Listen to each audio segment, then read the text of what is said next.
celebrate stuff like that. You know, he has his own company in PLM, and they celebrate their accomplishment, their milestones, so to speak. And people should do the same thing. No matter if you got two people or 28, you know, you should celebrate um, the milestones that you have as an organization. So before we get too far down this road, man, I just want to shout out all the members of the Mossi Warrior Clan. Shout out to brother Nahisi. Hope he can make the show. Brother Amin Ma'at Ra, author of I believe 6 books. It's 6 at least. Uh, my Senegambian cousin Aziz, who's always fighting pseudos on TikTok with the Medu. Shout out to him. Shout out to Fortune Favorite out of the Shy, talented brother, musically, talented brother, intellectually. Shout out to brother Sean. He's dealing with a bit of an emergency right now, but he'll be on later. Shout out to brother JC, man, the architect, a beast with the Oculus, and one of the early people that was really on this AI movement right now. So shout out to him. Shout out to brother Michael Hope, urban historian, man, a principal up there in the DMV area, man. Always been surgical with the scholarship. My brother to my right, brother Kofi Piche, man. What can I say, man? Kofi not only joined us, he took this thing to another level, man. Kofi branched outside of his comfort zone, made a podcast, became a serious author. I don't even know how many books Kofi got. I stopped counting. I try to buy all of them.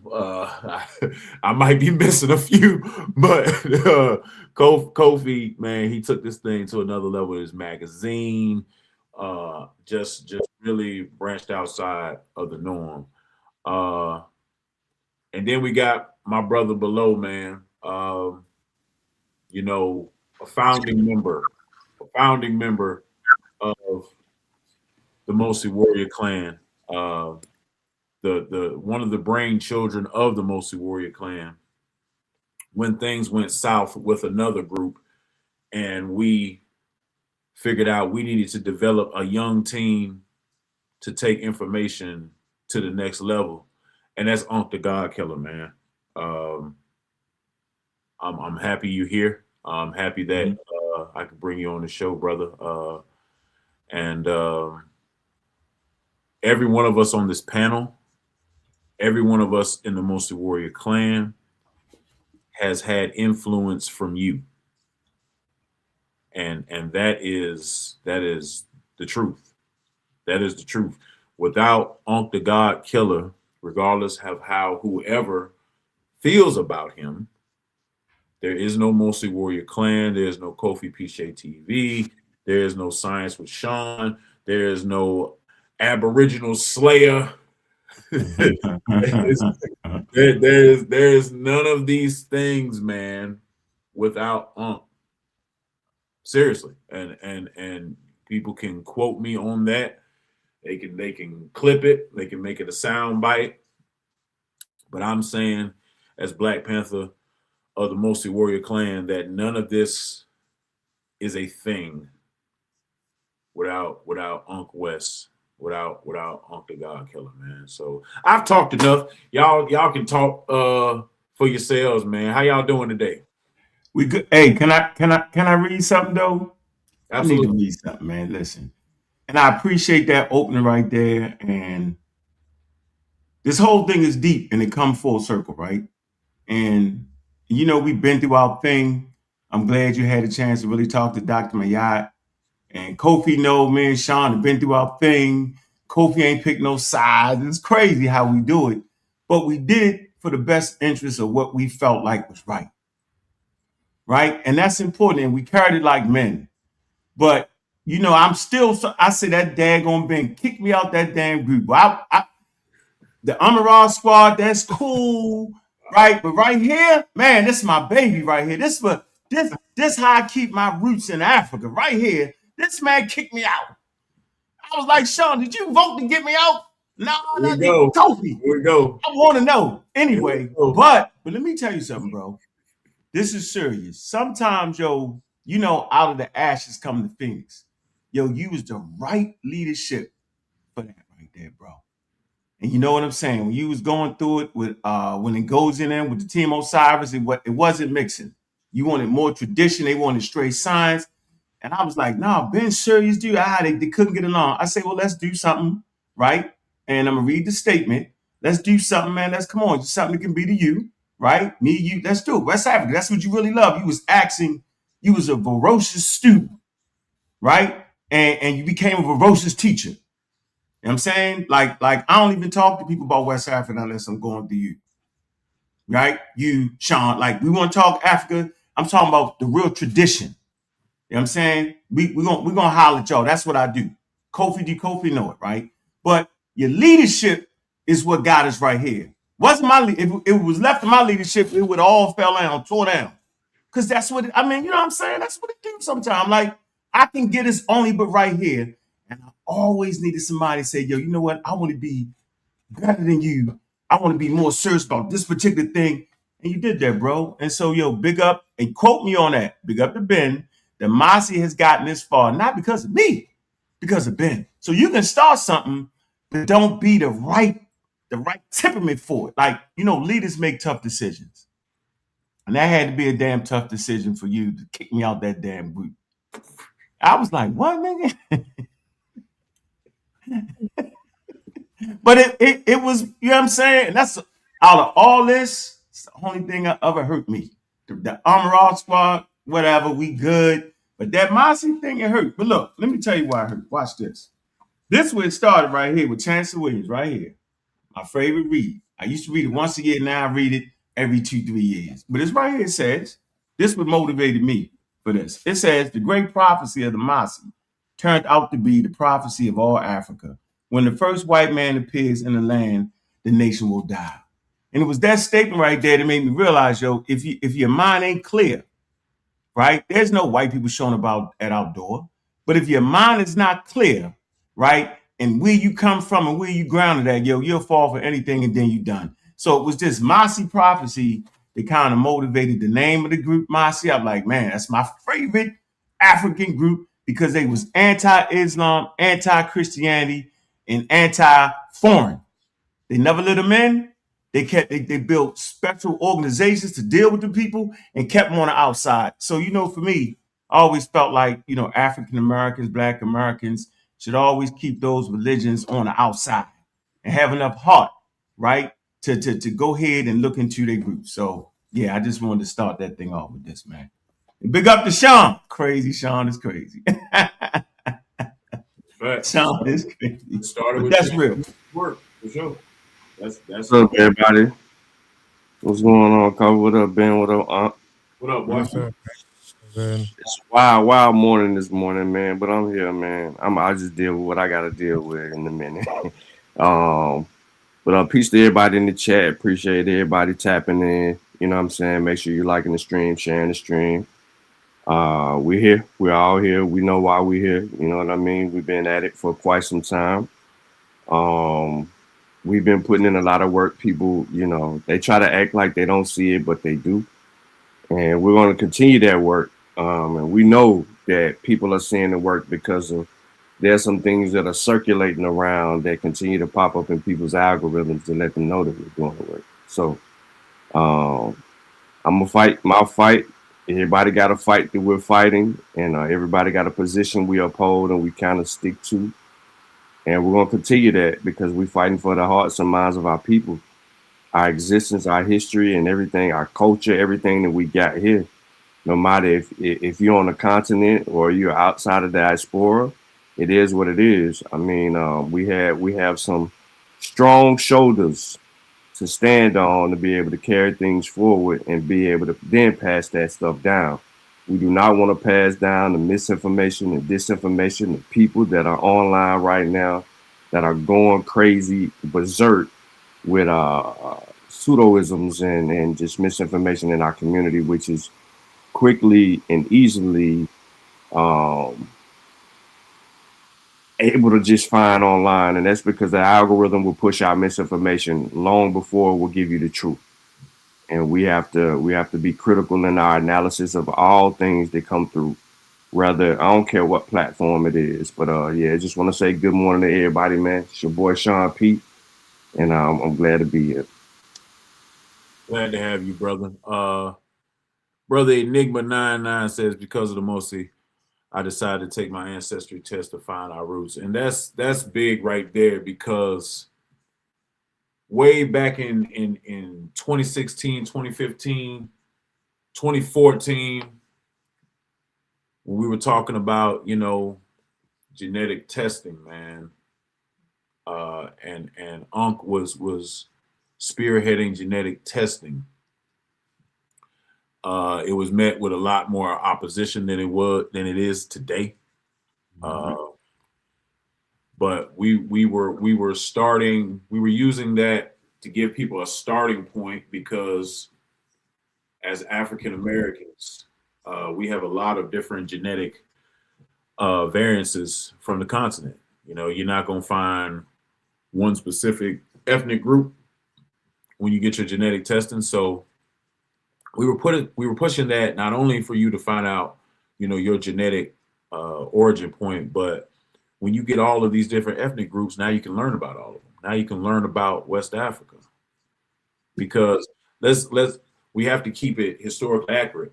Before we created this initiative, this Mossi warrior clan, West Africa was not in the forefront. It was not a bunch of TikToks about it. It was not a bunch of YouTube videos about it. There was no home team history. There was no these other groups that have come, and I'm glad they're here. Don't get me wrong. I'm glad that they're here, but they didn't exist. Everything, when you talked about consciousness in Black American experience, was mostly aimed toward ancient Egypt, and we tackled ancient Egypt too. But as far as the rest of Africa, they were not at the forefront. They were not being discussed. They didn't have influencers and creators on Instagram and Facebook and TikTok and X, and none of that existed before we put together this initiative. So if the history is told correctly, you got to give us our credit for spearheading West Africa, Central Africa, and the rest of Africa to be learned about. So I brought up this graphic for a reason. And this is the last graphic that we've updated. Since then, there's more. It probably covered a whole the whole picture. But the background is the Renaissance Monument in Senegal, which I took this picture when we went out there. But all of these books that you see covering the screen, these are all of our productions by the collective. These are all books that can still be purchased to this day. We got different types of books up here. We got science books, we got spirituality books, we got academic journals, we got children's books, we got poetry books, we got books about religion from Islam and Judaism. We got books about African hair. It's an African hair book that Kofi authored on this book. On this graphic. You got the Spears of the Mossi volumes. There's so many different types of books on the screen that we have collectively produced. So if the story is told correctly, we're not just the internet group. We travel, we produce, we critique, we write. Mossi has a lot of facets to it, man, and it's evolved into something I couldn't even imagine, man. I couldn't even imagine that it's gotten to the point that it's gotten. But I'm happy, and you just gotta tell history accurately, man. Mhm. You know, we put a lot of work in, man, and we're not done. We're not done. I just my books ain't even in this graphic. Like that's how many books. Well, my last book ain't in this graphic. I can tell that. But so it's so many, man. Like you forget to promote yourself when you, like I said, when you put your head down and you just start working, man. And people be like, well, where can I support you? And it's just so much stuff. Like you can't even like tell them you be like, like, hey, you can go here or go there. Like I try to put the link trees together, but it's a lot of stuff, man. It's a lot of stuff going on, man. Brother Unc got a whole astronomy club, man. Whole Space Age African Astronomy Club. They look at the stars. Serious. Kofi got a whole podcast where you're talking about authors and the way to empower yourself as an author to where these companies don't take advantage of you when you create these type of products. And if it wasn't for Kofi, I would have never known some of that stuff. None of us would. We were just putting stuff out. Ordering wholesale, going to events, selling our books, having them on Amazon, having them on Lulu, having them on Blurb or whatever you had them on, and getting raped. Getting raped. It don't make sense neither, man. It don't make sense for you to sell your intellectual property. You do all the work, and then you sell all your equity. It's your business. You produce a business and then give all your equity away. That just don't make sense. It just don't make sense. We gotta thank you for putting in, that work on that subject. So people now that they can create landing pages just for their books. People know now that they got other options to sell their books. You don't have to go. It's kind of like we were artists back in the early 80s and 90s in music and how they used to get hit over the head, and Kofi came with the Suge Knight. Hey, have you looked at your paperwork? Have you? How Suge Knight told them boys in NWA, hey, have you looked at your paperwork? You looked at what Jerry Heller giving you? So that's on the tip Kofi was on, man. And then we had to adjust, like, oh wow, they taking this much. So it's just something you're going through the game, man. You want to put out stuff for your people, and that's your main focus. But on the back end, somebody's taking advantage of that. So we thank you for doing that. On the merch tip, we got to talk about the merch tip. Unc came through years ago, probably about 8 years ago now. With the shoes, we was all over Atlanta. We was all over the A with the RBGs, man. It was at the August Festival. I remember it like it was yesterday. We was at the August Festival selling shoes. We were selling the joints that looked like the Chucks with the African on the side. The first RBGs and Stickman from Dead Prayers came through and bought some. We took that picture. And from there it was running. Different shoes, different ways everywhere. The shirts, this is one of the OG shirts right here. This is one that's it. Oh, you got the joint. That's the joint. Yeah, this is the OG. Man. I pull this out and it's got the prophecy on the back that you read earlier. So I like to wear it around, especially around, they crowds, so they can read it. I be turning around as much as possible. What'd you say? I be wanting them to read it, but let me say this about Kofi. I want to say this, Kofi, man. You was like the perfect. You have a cake, right?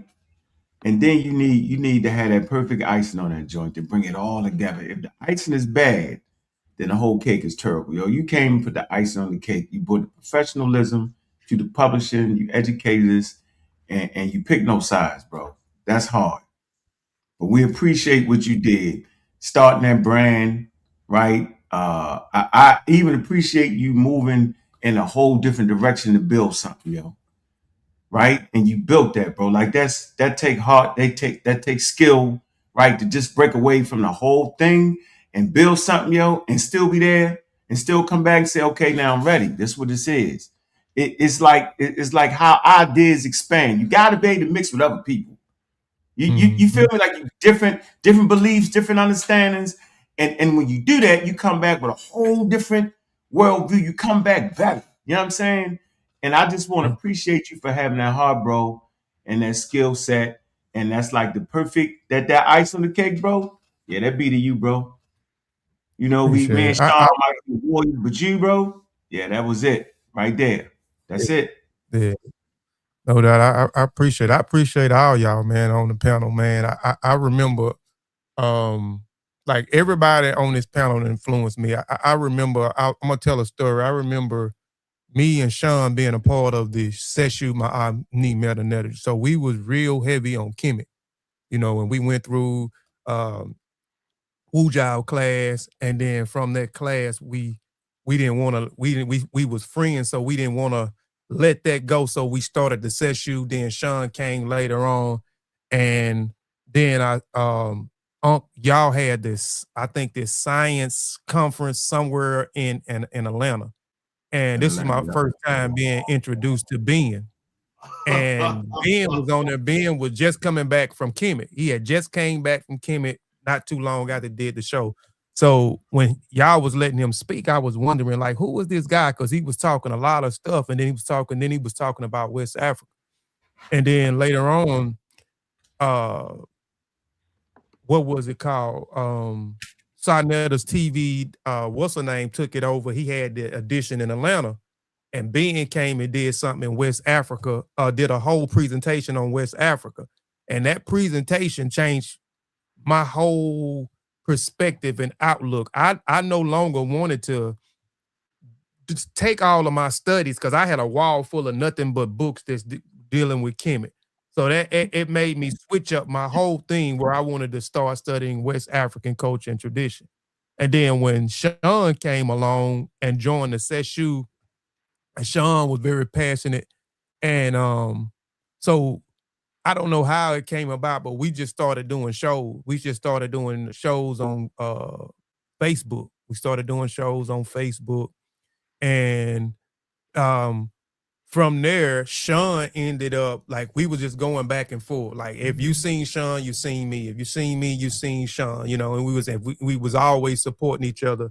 And then Sean became a member of the Mossi. I didn't get mad at all. I didn't get mad at the Mossi when the Mossi was formed, and Sean became a member of the Mossi. At first, I was so happy for Sean. It was like, even if I would have never been invited to be a part of the Mossi, I was just happy that, you know what I'm saying, Sean became a member of the Mossi. So it was like, when Sean made it, it was like I made it too. Even though I wasn't a member, it was like I made it, because my homeboy, my brother from another mother, made it to uh somewhere that I'm hopefully want to be like, you know what I'm saying? And the Mossi became a measuring rod for me, right? It became a measuring rod for me, where I wanted to, you know, study and go hard. I wanted to invest more of my money into books, so I can invest more into my mind and understand more about West Africa culture and tradition.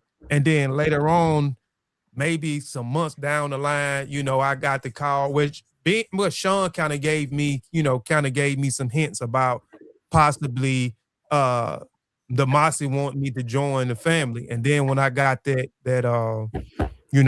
got that message from Ben, man, I was so excited, man, that they had voted, and they wanted me to be a part of the Mossi, and they appreciate the work, the tons of work that I had been doing on Facebook. And then I transitioned over into YouTube and started working and just trying to share information about West African culture and tradition, because majority of us come from West Africa via Central Africa, and et cetera, man. And me being a part of the group, I've been a part of the group, been in existence existence for 10 years. I've been a member for 8 years.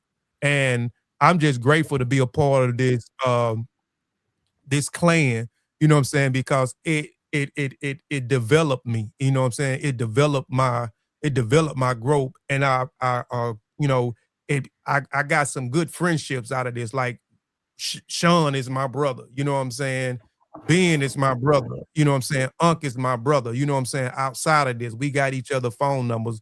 If Unc call, I'm gonna pick up. You know what I'm saying? If Sean call, I'm gonna pick up. If Ben call, I'm gonna pick up. We created like a brotherhood, and we all kind of went through our own, gripes or whatever. But I never did pick a side. You know what I'm saying? Because it's this group is family, and I understand, you know what I'm saying, kin folks, brothers, we argue with each other sometimes. We all don't agree with each other. We all fight. That just like I grew up with my brothers. We get out there and we fight and we bust each other nose, and you know what I'm saying? We might crack our skin, but we go back in the house. We brothers at the end of the day. We have disagreements, man. But I just want to say, man, I appreciate, man, the Mossi, you know what I'm saying, for uh my development. I appreciate the Mossi for changing my life. I appreciate the Mossi for making me look at the world, through the lens of a West African, making me feel proud to be an African. Because at one point in time in my life, I wasn't proud to be an African because of the propaganda. You know what I'm saying? We all grew up where we seen on TVs, the naked babies, the children with the pop bellies, flies hanging out. So it was this propaganda. Reading certain things in the textbooks in school that put Africans, you know what I'm saying, not in the light that they need to be in. But I just appreciate this group, man, and the things that we've been able to accomplish, the things that we've been able to do, and the things that we are continuing to do, man. So I appreciate you, brother, you know what I'm saying, for inspiring me to um, understand research and proper research methodology. I think before you arrived on the scene, that was just freelance of information, and you didn't have to have sources to be, you know what I'm saying, to validate the things that you had, man. So you brung that to this so-called social media conscious community thing. You was the first one I seen, on the, pushing that, you know what I'm saying, real hard about sources. You know what I'm saying? You have to cite sources, the proper way of resource, the understanding of primary sources, and et cetera. You know what I'm saying? So I appreciate, you know what I'm saying, what you brung, you know what I'm saying, to this community. You know what I'm saying? Because if it wasn't, I'd probably be one of those brothers that was out here freelancing information, without proper side, So I appreciate that. You know what I'm saying? I appreciate, you know what I'm saying, being for you know, being a student of West Africa. I mean, he went head first in it. You know what I'm saying? He became he got entrenched into the tradition. You know what I'm saying? And he got entrenched into the language and understanding the language and pointing out, you know what I'm saying, the syncretism within certain things that's not that's syncretism, that's not right. So I appreciate that. So that made me reevaluate some of the things that I was teaching, you know what I'm saying, and some of the things that I was reading. I also appreciate Sean, because Sean was like my day one. Sean gave me the courage, you know what I'm saying, to hey, I can go live, and I can, I can do this, you know what I'm saying. So I appreciate Sean for, being there every step of the way, being the support, you know what I'm saying, encouraged me and inspired me through the works that he was actually doing. Because Sean, he pushed the line, you know what I'm saying, with the science, you know what I'm saying. I appreciate those things as well. Sean and actually actually saved, you know what I'm saying, in a way saved my wife's life, especially during the pandemic. My wife was one who was against, you know what I'm saying, taking the vaccine, and believing a lot of the propaganda that was pushed, you know what I'm saying, through social media, because she's heavy on social media and listening to what people say without going back and validating or researching what those say. So I appreciate those brothers for taking the time out, you know what I'm saying, and speaking with my wife, and encouraging her, you know what I'm saying, to try to do the right thing, not force it on her, but try to encourage her and lay out all the information, man. So again, I appreciate Kofi. You know that's our greatest accomplishment, though, right? what's that? Like you think about that, yo. We're in a conscious community, right? And big up to Chill right there. What's up, What up, Chill? Chill? What up? What up? Man, support us in everything we damn do the breakups and the split ups and the in betweens and the how you man. I don't know how you put up with us, man. Let me say this though, our greatest accomplishment, and I'm saying it because Chill is right there too. When I seen Chill on making a commercial about vaccines with that damn I'm a Raw Squad shirt on, yo, going out to the world, yo, I was like, I say this is bigger than we really know it to be. Think about that, yo. He talking to the world. He got a real commercial, not no public acts, a real commercial, and it's including us, bro. Think about that, yo. Our greatest accomplishment, yo. Y'all gonna look back on that moment and say, that's what we was really here for, yo. Do you know how many lives we actually saved, yo? We was in the midst of an environment of a bunch of nuts talking crazy. The conscious community lost their mind. Yeah. From Sarnet and TV, I stopped messing with Sarnet. I went on strike with him. To just the Pan-African groups. Everybody was talking that black, yo. They was anti-science, and it didn't have the acumen to understand what we were trying to say. That boy Sean right there, me and Sean was like, we was about 8 months in front of the pandemic. You know what I'm saying? Whenever I need something, I call Sean. I say, Sean, I was in Mississippi talking to my family in Mississippi about vaccines. They was ignorant as hell. I was like, that ain't what that is. Right? So I had a little, I was like, man, okay, let me educate them. Right? I say, Sean, look, come with me. We're gonna get on golf fields, we're gonna talk about vaccines. Man, we start talking about vaccines. We start getting deeper, start getting serious. Sean is a serious researcher. Yes, point blank, yo. He got all the bullets. He got the guns, he got, like one of the movies when you unlock the door and push the code in and open it up, all the weapons, right? Do you know, yo, we fought a vaccine fight before the damn pandemic, yo?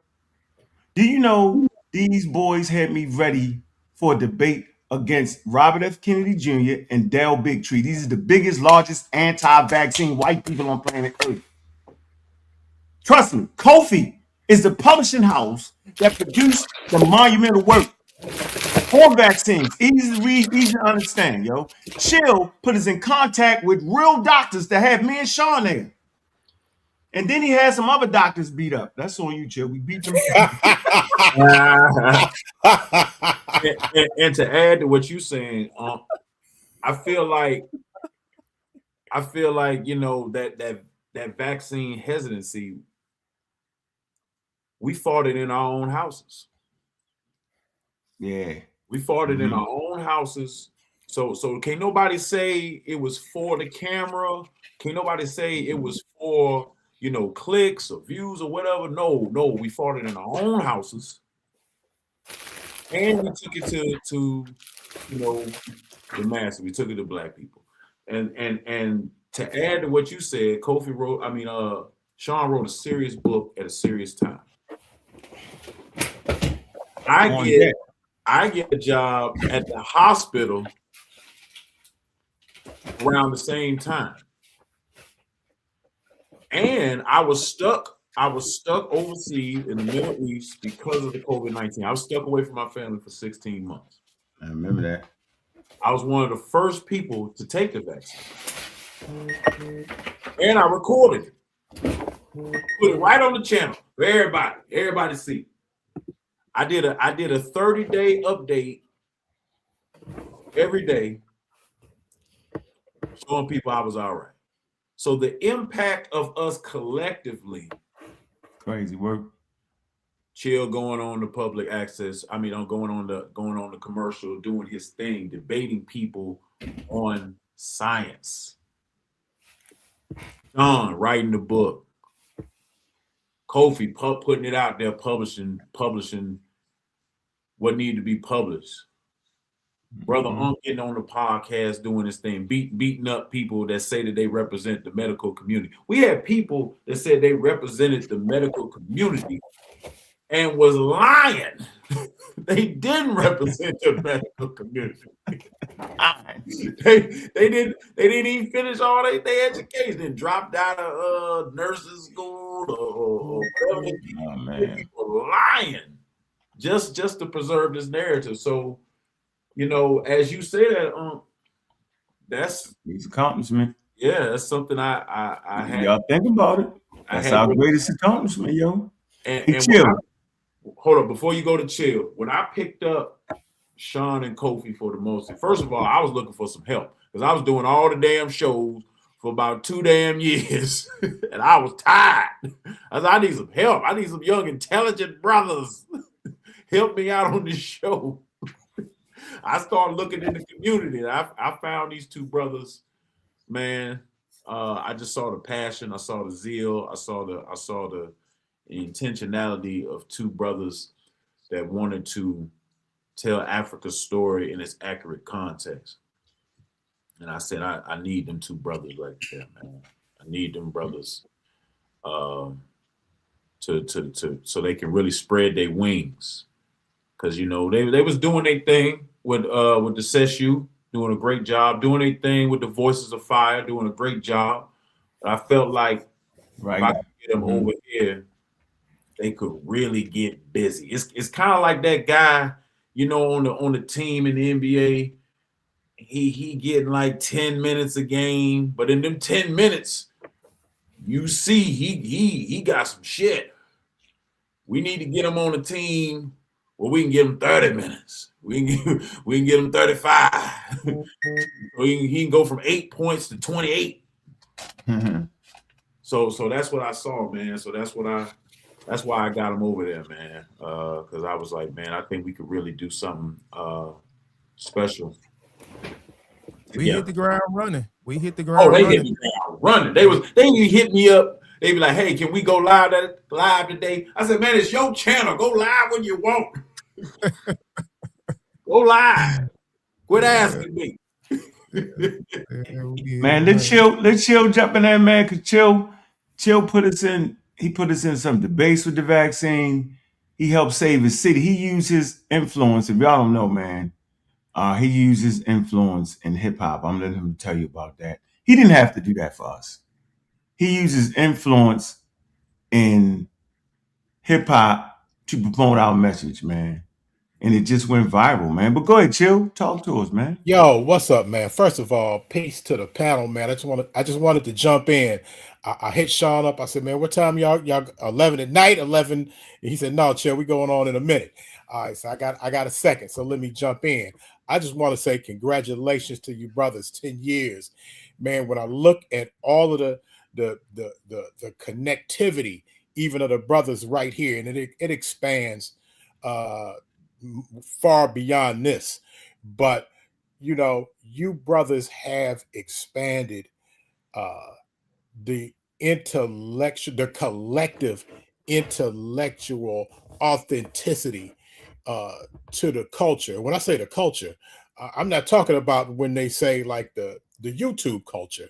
I'm talking about the culture in general. You guys don't know how far your message has reached on a lot of different topics. And man, I congratulate you guys for being on the front lines, on the back lines, on the wall, digging tunnels underneath the wall. Man, y'all do the thing. And man, big ups, man. Even you guys have influenced me on so many ways. Everybody on here has contributed to information that I have been able to go out and share. And when Unc was bringing that up, I was thinking about, in Cleveland, I had billboards, posters, bus stops, and people in the city was kicking my ass. Like, what the hell is Chill doing? What side is he on? We thought he was down with us. And anytime that I needed some information on the vaccine, and like I said, we was doing vaccine programs, debates before COVID, and man, I just want to, because I gotta jump back off, but I just want to come in and congratulate you guys. And man, Kofi, man, everybody talks about it, how a stand-up brother you are, and you have maintained to be. I congratulate you for just being that brother that you are, man.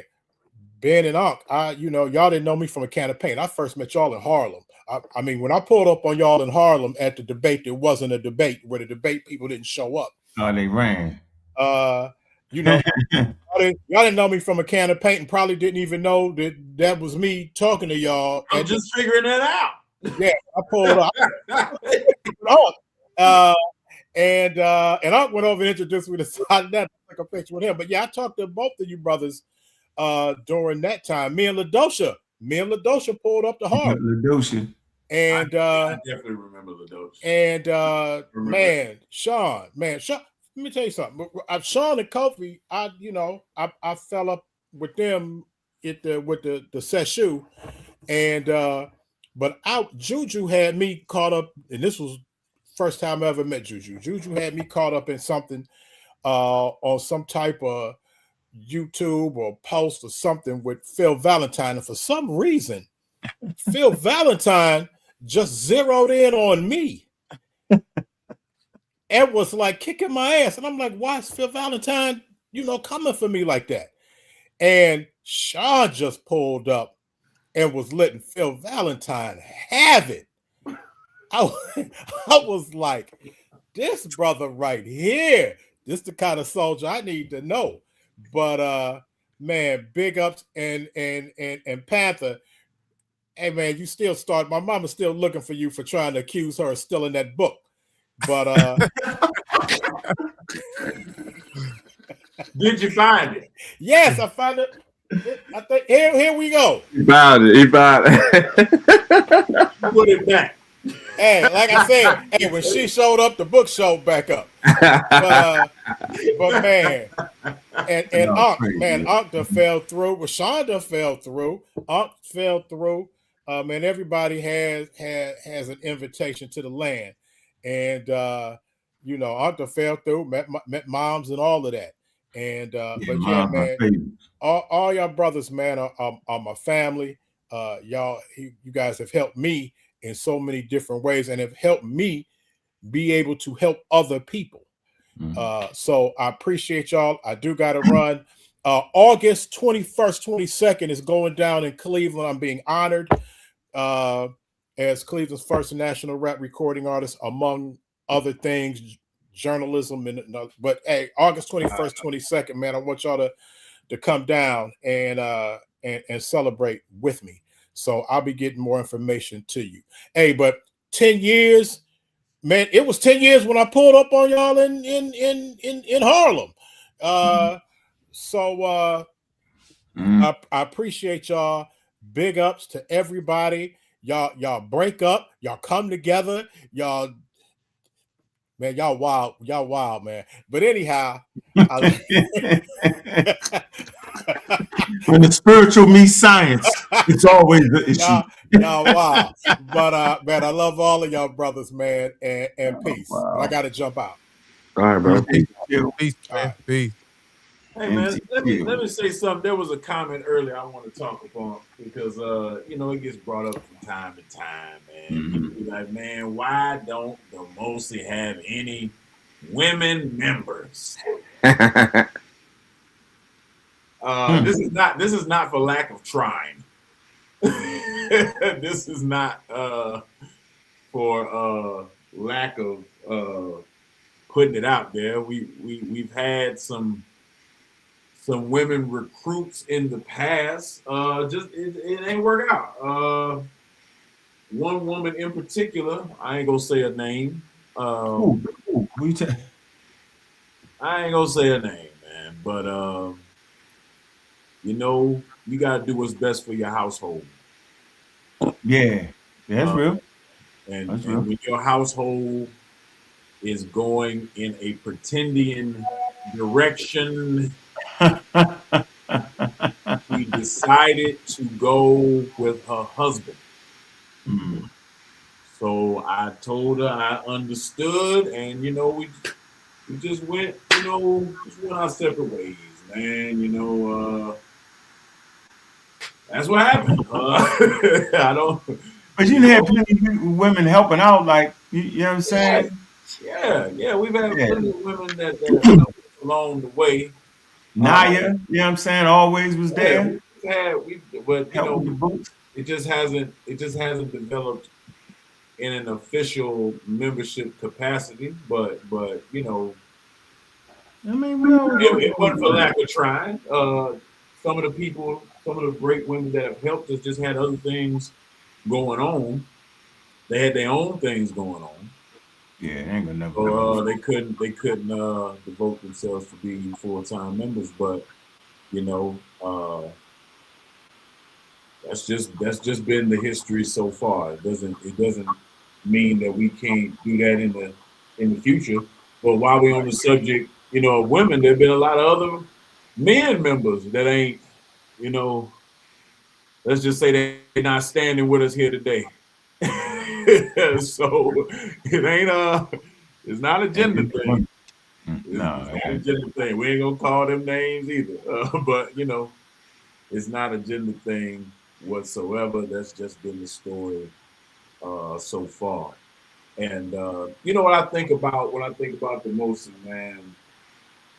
We came in, Armor Squad influence, uh, big things that were going on at the time, and that the word that has defined both groups, uh, the word pseudo. mm-hmm. Have y'all ever just sat back and watched social media now? Use it. How that word is everywhere. Crazy.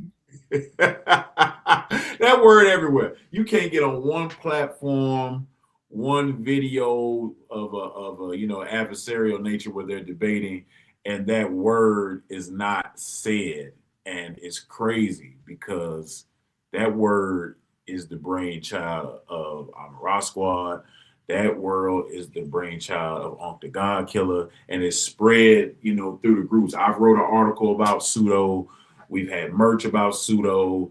Pseudo is in our books, and it's just crazy because we really changed the world with that word. Hey, Because before then, it was a wild wild west. It it was was the Wild Wild West. everywhere, like you said. Sources were not being provided. Sources were not, and were not a thing that was being requested. Nobody was asking you, "Hey, where'd you get that from? Hey, where You did you?" just talk. Yeah, Mhm. people can just talk and be charismatic, and mislead people at your leisure.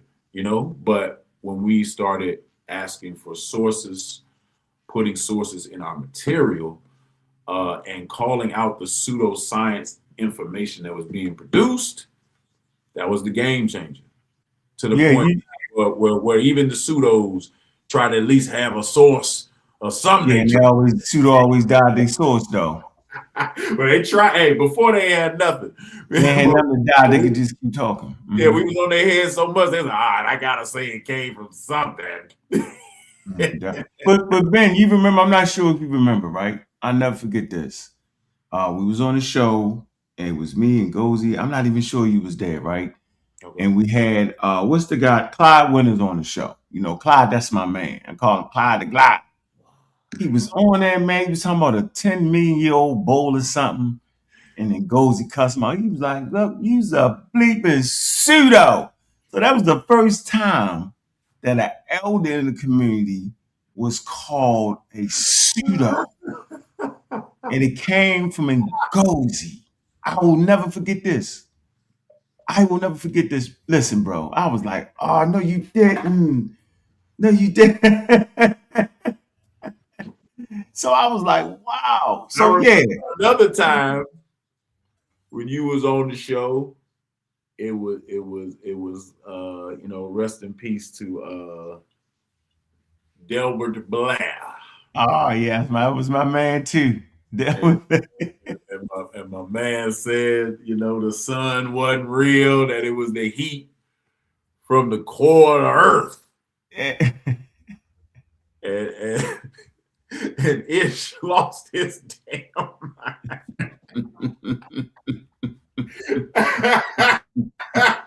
That was another instance that you know, it's like changing of the guard, man. It you was know it what? was You know what, Ben? Let me say this, bro. The reason that we have grown so much is breaking from tradition. mhm, You know what I'm saying? Like the elders, like challenging what the elders say. I mean, mhm, now it's always been a debate on how to do it. mhm. Y'all always go for the top notch respect. Sean, like me, look, at the end of the day, you just gonna have to kill him. You have to kill him at what they was wrong with. You gotta wrestle the torch away from him. I know Kofi don't agree with it, and Ben, but me and Sean like, we hit him. Look, we gonna get. Hey Sean, remember you invited him to the barbershop? Hold on, let me say this. Invite him to the barbershop. We was in Alabama. Where was we at, Sean? You invited me to Alabama. Remember that to that event? We was in Tennessee. We in Tennessee, and I got a chance to speak, and Kaba was there. This man got up there, was like, I said, Kaba. I said, yeah, jeans is real. He was like, no, they not. I was like, what? I had to beat Kaba up in front of it. I didn't want to do it. But it was at that moment, either I snatched the torch out that man's hand, or be a little boy. I'm like, give me that. I said, you a pseudo, bro. I beat him half to death in that thing. Sean was laughing. It was crazy. So, hey man, sometimes, and it's done in love though. We love the elders, but I think our group actually bucked tradition, period. You know what I'm saying? It's always been a friction between the elders and whatever we did. I understand why now. Because we was wrestling away that tradition where the elders are always right. That's an age-old African thing. You know what I'm saying? And we broke that tradition. So yeah, I want to say that. Brother Nahisi has landed in the chat. Founding member. Another founding member of the Mossi Warrior Clan, man, Brother Nahisi, man. Always behind the scenes working, man. How you doing today, brother? I'm doing fine. How y'all doing? Doing Hey, good, chilling, man. man. We good, man. See you, brother. Yeah. I'm out here in the streets running some errands, man. Sorry. You know how we live. Hey, Nahisi, appreciate you, bro. Appreciate that degree in science. Oh,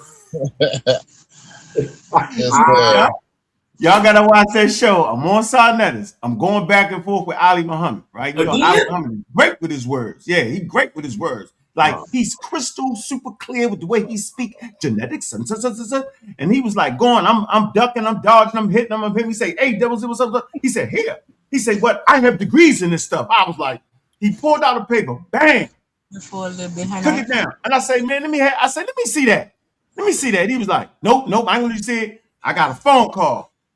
He said, don't worry about it. I got it. Got the screenshot. That's the screenshot. Nahisi did a whole. You know what? Appreciate Nahisi. Super researcher, man. Good guy. Honorable man. Beautiful family. I'm a fan of his son that played football, man. I'm a fan of his wife, man.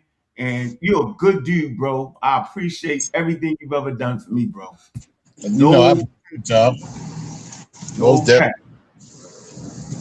Hey, man, I appreciate you for bringing me to John Henry Clark's grave site in Columbus, Georgia. I had no idea he was buried there. Brother Nahisi was like, man, he's right down here, man. I'm right behind the 3 legends all day. I said, man, bring me there. Yes, sir. He took me right there, man, and oh no, somebody that's my inspiration, man. That was a big moment for me, man. To be able to pour libation, to be able to just say thank you to the remains of John Henry Clark, another person in history that we don't know how far scholarship goes without. He's integral to that Pan-African, to the scholastic experience of Africans in America. Yeah, John Henry Clark, the first one to call European pseudo. Chris. He said that the word black come from the pseudoscientific community in Europe. They call them pseudo. The racial construct. Yeah, so John Henry Clark was on that in 1974. So when I went back and watched his old tape show, I was proud that we came to that same conclusion. The way he did that, he said it's time to stop basking in the blackness show. He said identify who those people are, man. And that's why that Mossi is so important, right? Because we actually identify Kofi and him. Like I remember one time I said, Kofi, don't do it. Don't do that lecture. And he did it anyway. But he was going into the conditions. I know which one you're talking about. I say, don't do it, bro. I say, you're never going to get better. But he had great, accurate, he went into the tradition and the culture. And that's why I ain't even going to mention it. I know what you're talking about. We was like, don't do it. Me and Ben was like, don't do it, yo. I said, Kobe, you might want to reconsider this one. I looked up, it was on the channel. I said, it was damn it. I was like, oh, the women was killing them. But you know what I mean? Oh, wow. Anyway, I ain't even gonna mention it. But I'm saying that, the Mossi identified like African tribes and clans. Ben actually learned an African language, speak it. I think this is important to get entrenched in the culture. He always asked me a lot of questions about that, what that was. And, he just took that, he put some real seriousness on it. And I'm going to say this. I don't think Ben would be tripping off of science at all. I think Ben rather hear what the tradition was, right? Like we lived in the world without that word science. We lived in the world without any of that. We had our own thing to help us become masters of nature. In that time period, it was what it was. And I think out of everybody, you can understand and appreciate this statement, yo. Like, I don't like to reach back in time and place what we do on them people. I think those people were very proficient in what they did, and they raised the level with plants, animals, ecology, how to conduct themselves with men and women, how to manipulate their world to make them outstanding people of the world. Right. And I don't think they needed science to do that. I just think they need their own brain, their own mind, their own understanding. And I thought they did it at the level. But it would take somebody like you, Ben, to actually speak out and say, yeah, man, they had their own thing. Now we can incorporate science and add that to it because that's what the world is. But at the times they was doing it, yo, they was renowned, yo. But you're one of the only ones that actually went back and routinely go to that continent outside of Egypt and really sit down and really learn the language and really understand the plants and really know what they're doing. And so can you speak to that? Because I'm trying to tell people, I said, y'all over whooping science. I said, that's a Latin word and it don't gotta pertain to them. They lived in an environment without that and they mastered what they was doing. You know what I'm saying? And, so for me, I think it's far more important to talk about what the custom, what the traditions was, what the medicine was. How did they do what they did? I think that's more important than placing a new thing on them. That's just my take, bro. I ain't trying to drag into it because it's a wild conversation right now. I'm gonna tell you. No, I get the conversation. It's a very important conversation. It's very integral. For me, I realize I'm an anomaly because I'm a scientifically literate person. Mm-hmm. But I'm also a priest of an African tradition. And I understand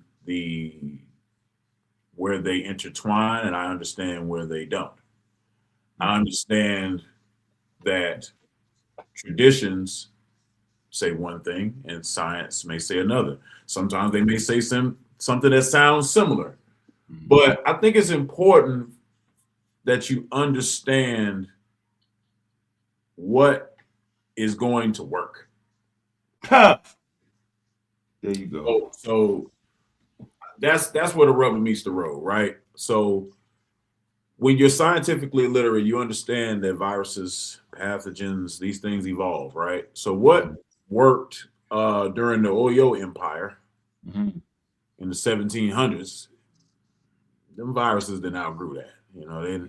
It might help with the symptom, but it ain't gonna hit like what you finna get, 2026.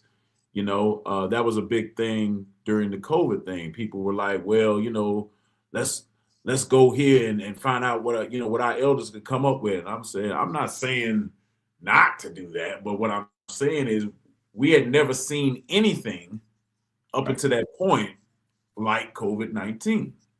Mm.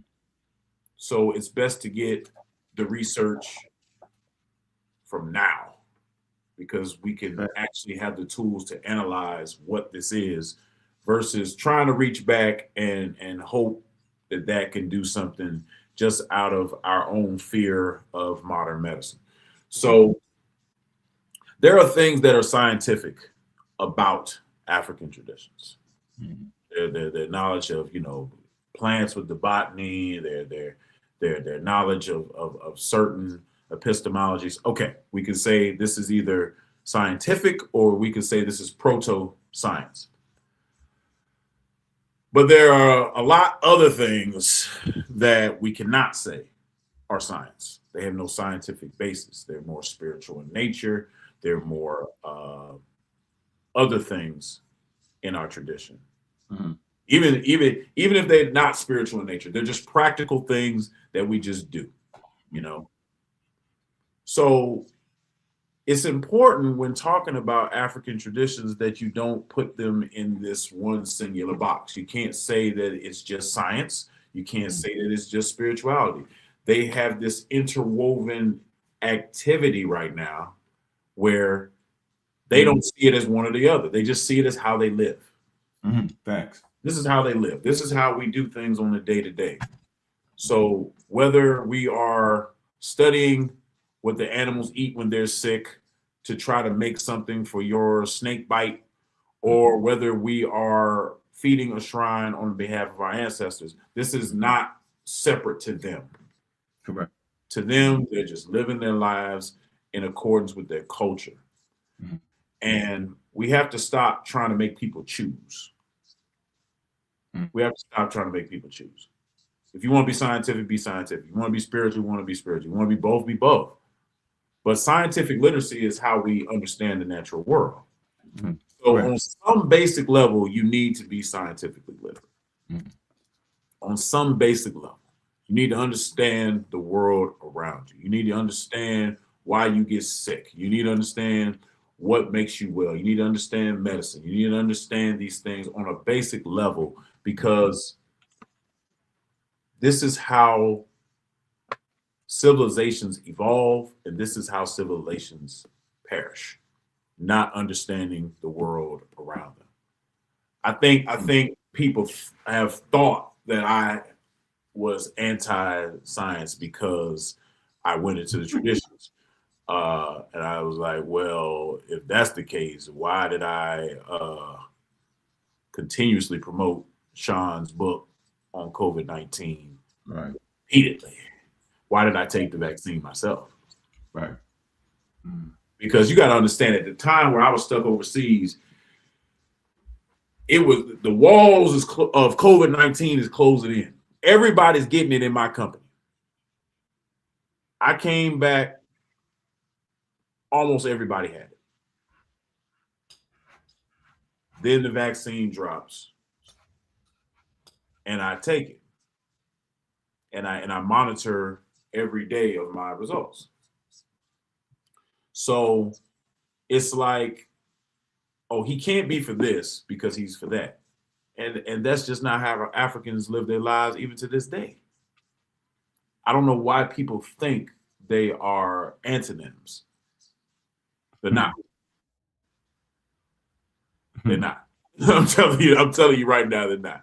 There are doctors on the continent that work with traditional priests now. They got whole initiatives in some countries where they're trying to learn from each other. Well, what do you do? Well, what do you do? So it's not. Man, hold on, man. You know what? I tried to tell somebody that. I said, don't you know that pharmaceutical companies and doctors, they actually go back to the traditionalists and had a conversation. I said, and what y'all don't know, because somebody on the continent told me, they say what you don't know is when you talk to a traditionalist, right? And he's talking to a person that's dealing with your medicine, evidence-based medicine, you'll hear the traditionalist say, yeah, that's it. I wanted to be able to get to this point right here.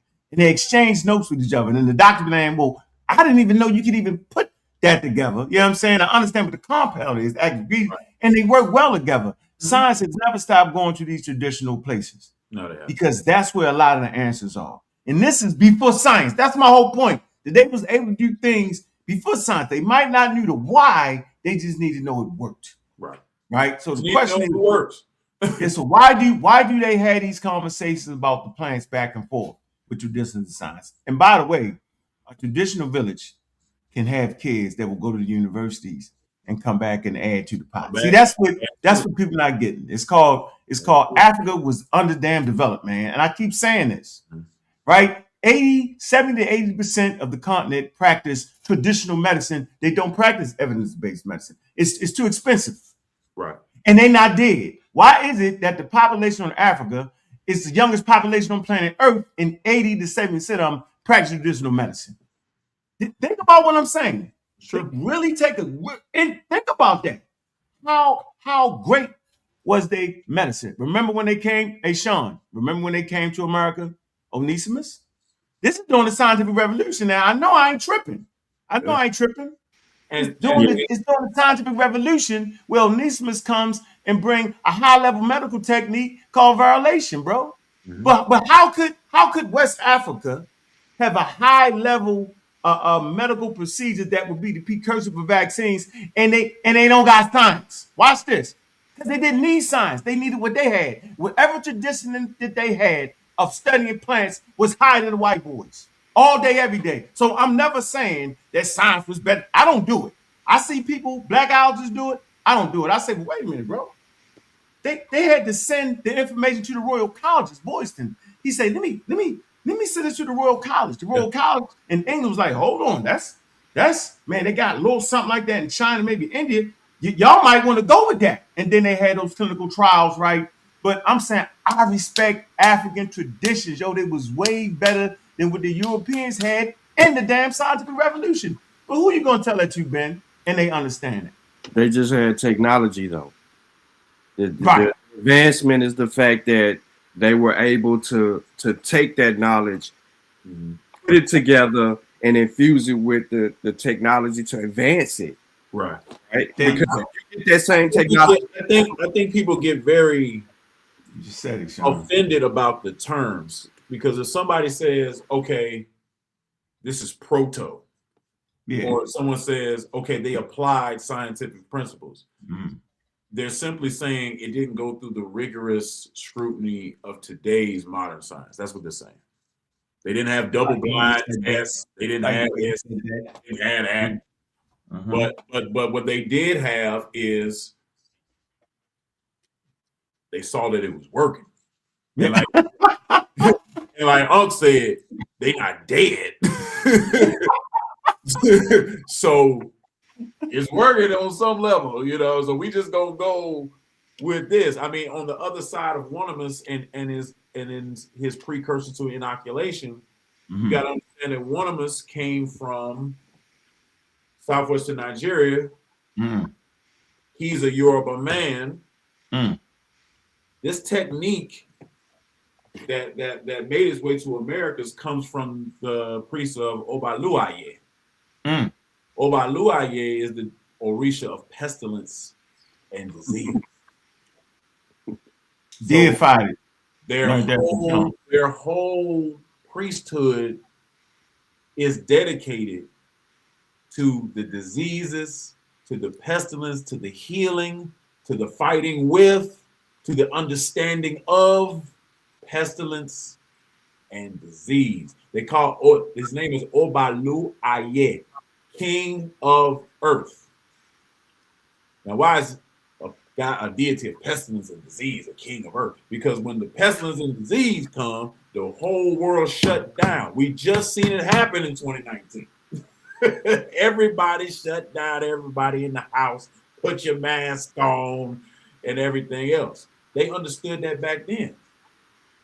And the new faith. It's got to be a priority, is what they said. We are exalting this process because this has got to be a priority. When this happens, this is shutting down our whole civilization. This is shutting down our whole operation. We can't do nothing if everybody's sick.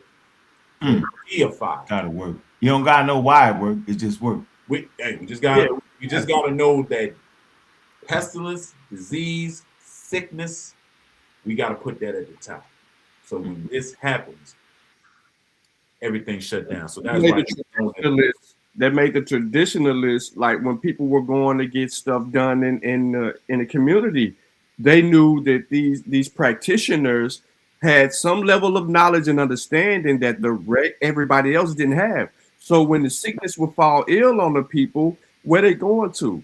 They don't know what's going on. It's just coming from out of the air. So to them, they trying to explain it. Like back in the day, you used to say this all the time. You said that people didn't know what was going on. They created mythology to explain the natural world. Mm-hmm. So whatever fit inside the explanation of that, people just handed that tradition down. Now we understand what this story was really saying because we have the information that they didn't have before. Right. So now that we had that information, we can look back at it. That's why in studying West Africa, in studying certain cultures, and understanding when we start seeing these certain deities for certain viruses show up in the culture, we then know like, okay, so they didn't know what this was, so they deified it and named it this, and this is a little emblem or something that they made to represent that actual deity, and then the stories that come behind that, we get it now. But they had that knowledge of trial and error because those people experimented with themselves. When them people were croaking over and dying, yes, those practitioners went out there and would cut themselves open and then insert those incisions and then get that from them to see what would happen. And it just so happened that they found protection. It was a deadly way to find protection. But they found protection, but through trial and error, you know what I mean? And just trying to understand what was going on around them. Some people took that chance, but then that also made them esteemed in their communities because they weren't afraid of that deity that would bring itself present and fall ill on others. So you gotta look at the iconography. So when you look at priests of Oba Loaye, they're covered in charms and medicine. They're covered in them all over their bodies because they're trying to say this is such a destructive force. I want to cover myself in things to protect me because when everybody gets sick, the whole civilization dies. It shuts down. So when this tradition gets trafficked through the transatlantic slave trade to Cuba, and they have Oba Luaye, but they change it because of their tongue. So they call it Baba Luaye or Sapanya and other things. Their depiction of it is a man just covered in raffia, covered in those pine straws. And he's covered because you're covering the sickness. This is not even a we want to cover you with this raffia so that what you have don't infect the community. So like Sean said, when you look at these stories and look what they're saying, they saw this sickness and they took action. And that's the precursor for one of us. Absolutely. Brings that to the world. Absolutely. Inoculation. Social distancing too. Wearing masks too. That comes from West Africa. All of the bodies of the infected people, you put them in the bush. They can't be buried with everybody else. Yeah. They didn't bury them because Yoruba people bury people in their homes.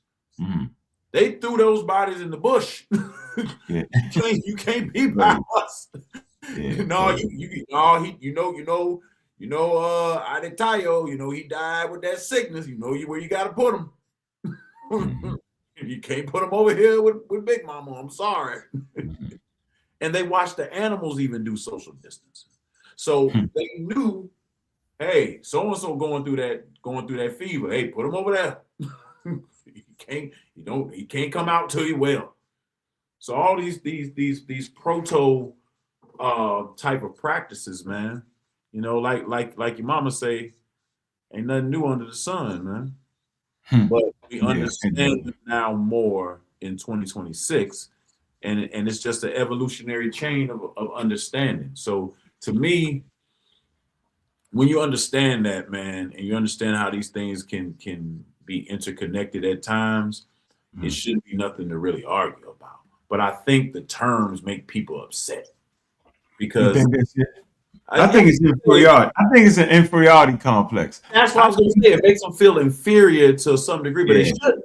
They shouldn't they feel shouldn't. inferior because look what we produced. Right. That's the point I keep making. Like, why y'all worried about that? Yeah, and I tell you what, they don't even study the scientific revolution to see that you got people from West Africa, people from Ethiopia, they right there in Europe.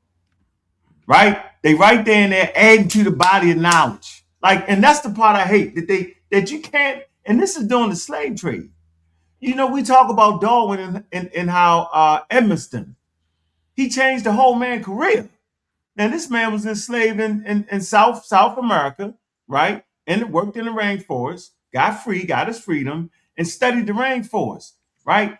Darwin actually pays him to teach him taxidermy, and he not only teaches him that, he say, "Do you know in the rainforest it's the most diverse life, flora?" You know what I'm saying? And fauna. Darwin was like, "Yeah." So Darwin was going to be a medical doctor. He convinced that man to be a naturalist based off of him giving this grand idea of diversity. Darwin take that, make the trip, the global trip, and reaches his scientific conclusions, yo. But this, you talking about, you know what I'm saying? John Edmiston. Look him up. Yeah. Look him up. So he wasn't, this is, look at the time period. So people don't talk, we've been talking about this for years. So I'm never thinking just because there was a scientific revolution that it wasn't indigenous African practitioners in the midst of that. There was. It's just at this time the learning center had moved to this particular area. That's how I go. Humanity is always on the case trying to figure out a better way to live. So, you know, for me, I don't feel inferior. I tell you what, because he was a bird stuffer, and he taught him, you know, taxonomy, and he taught him the things he taught him. You can learn a whole lot from them animals, especially on the butchering side. Yeah, that's the key. That's the foundation right there. As a butcher myself, I can tell you, you start learning a whole lot about the body when you start looking inside. You're like, oh, that's why. Oh, okay. Oh, wow. So with this, oh, you see how this connected? Because I can tell you how it's connected all day long, but when you see it, yeah, it's different. Aziz, get in here, man. Where my cuzzo at? Where you at, man? I put the link in the Facebook chat, man. Get in here, cuz. That's my Senegambian cousin, man. Yeah, but to your point though, it's some people don't know that. Some people don't understand that. Like when you ask Ben a question and he brings it out, or some people don't know about those stories regarding how they deified these viruses and the solutions to those viruses and stuff like that, because they're only focused on right now. You remember, like, since everything has context and we have to fully like understand it, most of our minds can't go back right 100 years or 50 years or see the world for how other people seeing it unless we have taken our time to properly identify that through history, through the knowledge that we could gain from other people and actually study those things.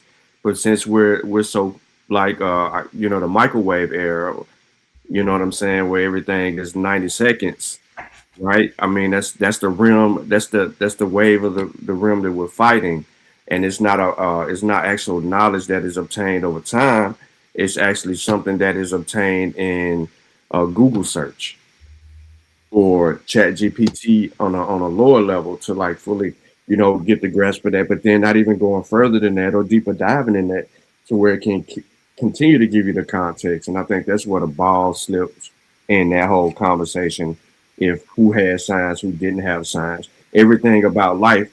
And I learned this, right? Since we anniversarying it, I learned this years ago.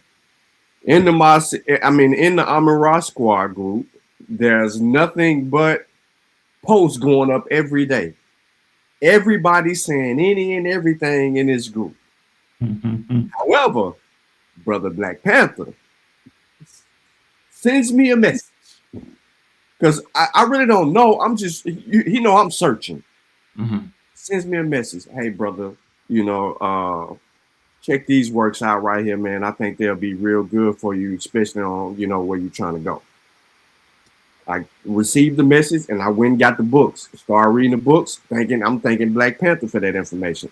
At this time that I'm being helped and prevented from falling for all the pseudo stuff, Kofi dead smack in the middle of it. You know what I'm saying? Kofi will tell y'all that because he in the middle of the pseudo stuff and the good stuff, and he trying to weave all of it out. And then here I am, I fall right into the correct circle of people, right? That was on proper research methodology, literature review. You know what I'm saying? Everybody was buying and investing books, but reading those books. That's how our catalogs got up. And then the whole time I'm having books and Kofi having books, but Kofi telling me that he got certain title books. And I'm like, wait a minute. You know that Unk book with the electromagnetic. No, he had that. Everybody had that one.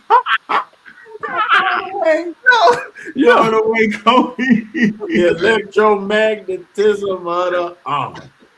I remember that book. That book. Like, so it was certain books. Batteries in it. What else it have in it? The light bulbs.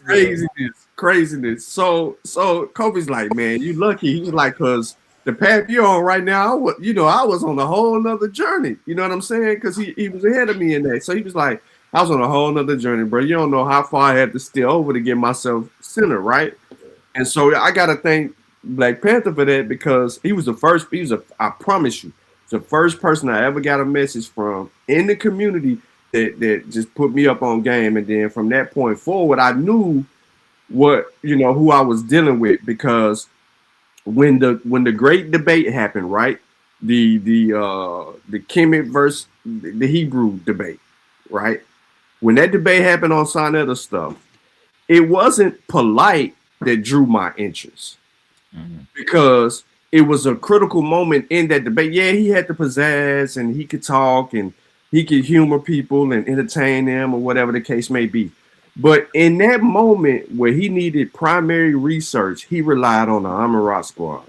Yep.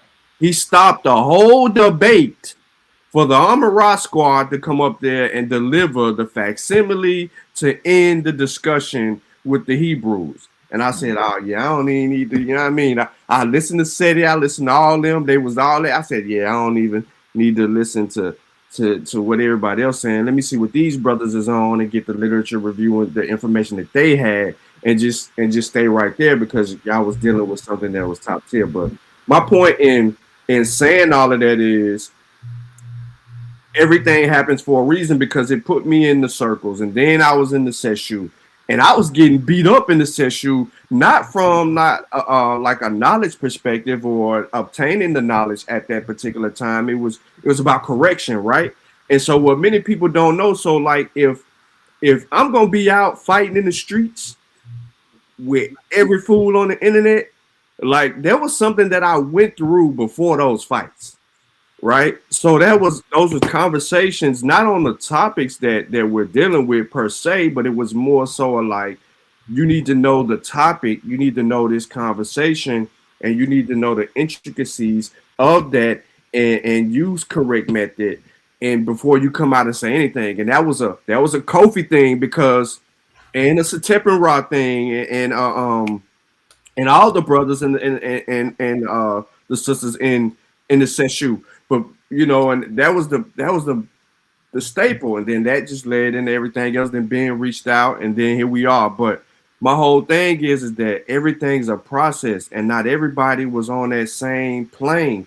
So it's so easy for you to filter into the craziness because you didn't have the tools or the guidance to be able to get in that line, man. And it was just rare. It was a rare opportunity for me to get in that line and not get outside that line.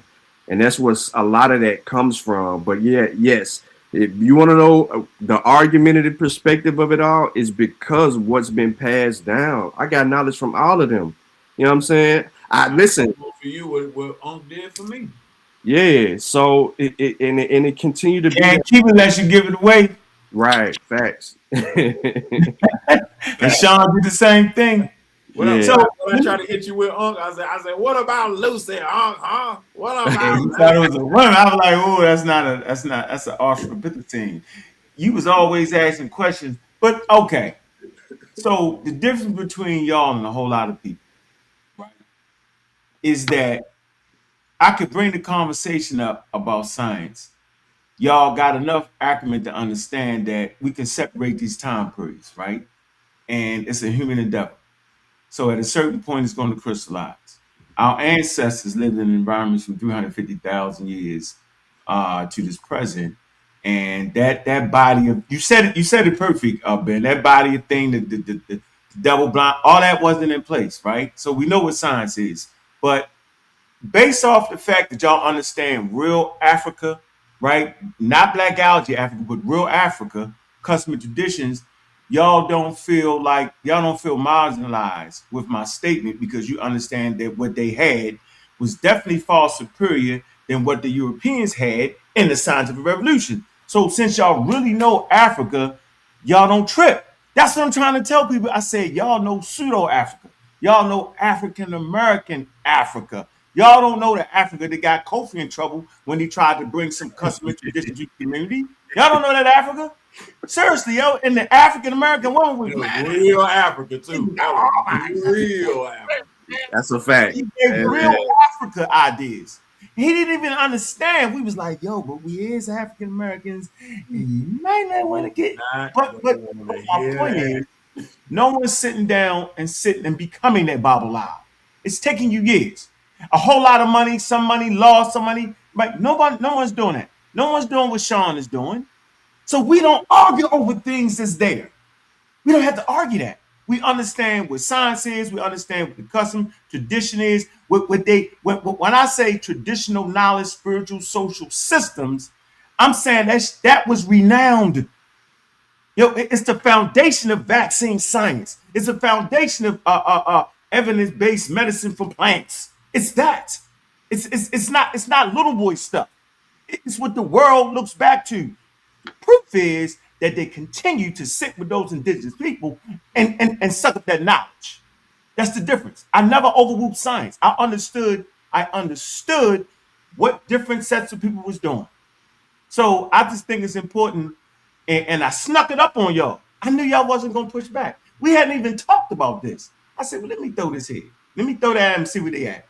And you said it right, Sean, and you said it right, Ben. You understand the daggone custom and traditions, and you understand where we at, and you know what the people had for real. Not the African American thing where the Egyptians is floating across the Sahara and the pyramids is the daggone floating nonsense, bro.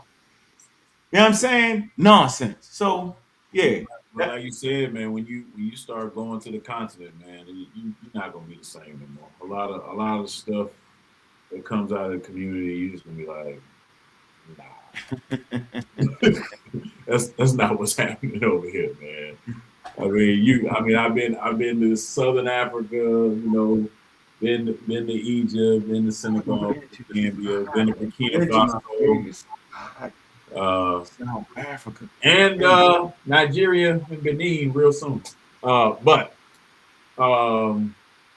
yeah, man, and experiencing because y'all know me, I ain't going to the resort. I ain't going. Not you. You're in the street. No, if everybody going to the resort this way, I'll be like, hey, bro, because I'm gonna know the name of the tradition anyway. I'm like, where can I find these people? And they're gonna be like, you want to go there? Yeah. They're like, all right, cool. I'm gonna throw in some CFA or whatever. He gonna take me out there, man. I don't want to be at the pool. What the hell is the point of you paying $1,500, $1,800, $2,000 with his ticket in his hotel and everything, and you gonna go do the same shit that you could do at the Holiday Inn or down the road? What the fuck is the point of that? No, man. I want to go out with I want to see the people, man. I want to interact with the people. I want to ask them questions. I want to meet elders. I want to see sacred sites. I want to be immersed in the tradition so I can learn more about, you know, how we're connected, how this looks like another place where I've been in Africa, how this look like, you know, oh, they do the same thing. Oh, y'all had contact at one point. Oh, y'all shared masquerades. Oh, y'all got language that's similar. Like, you got to go do that, man. You know, Juju, you know, over there in Gambia, man. When I went to that Gambian museum, whoo, that National Gambia Museum is not a big museum. But I had to do 4 parts on that presentation on the Mossi because there was just so much in there. There's so much in there, and that place change your mind about the whole. Gambia ain't nothing but this big, man. You can get through Gambia in 3 hours, but it's so much culture there, man. So much culture. So you like I'm saying, man, you gotta go, man. Stop I got listening to for people Kofi. that never went. So Kofi, because you're in this new space, right? And most people don't know this space because it's not necessary. When I say this space, I'm saying like with dealing with literature, like real readers, sisters and brothers that are actually book club members and reading the books and y'all going through these breakdowns and everything. How has it been for you, specifically you, in learning your learning journey through the conscious community and into this new space, knowing what you know? That's a great question.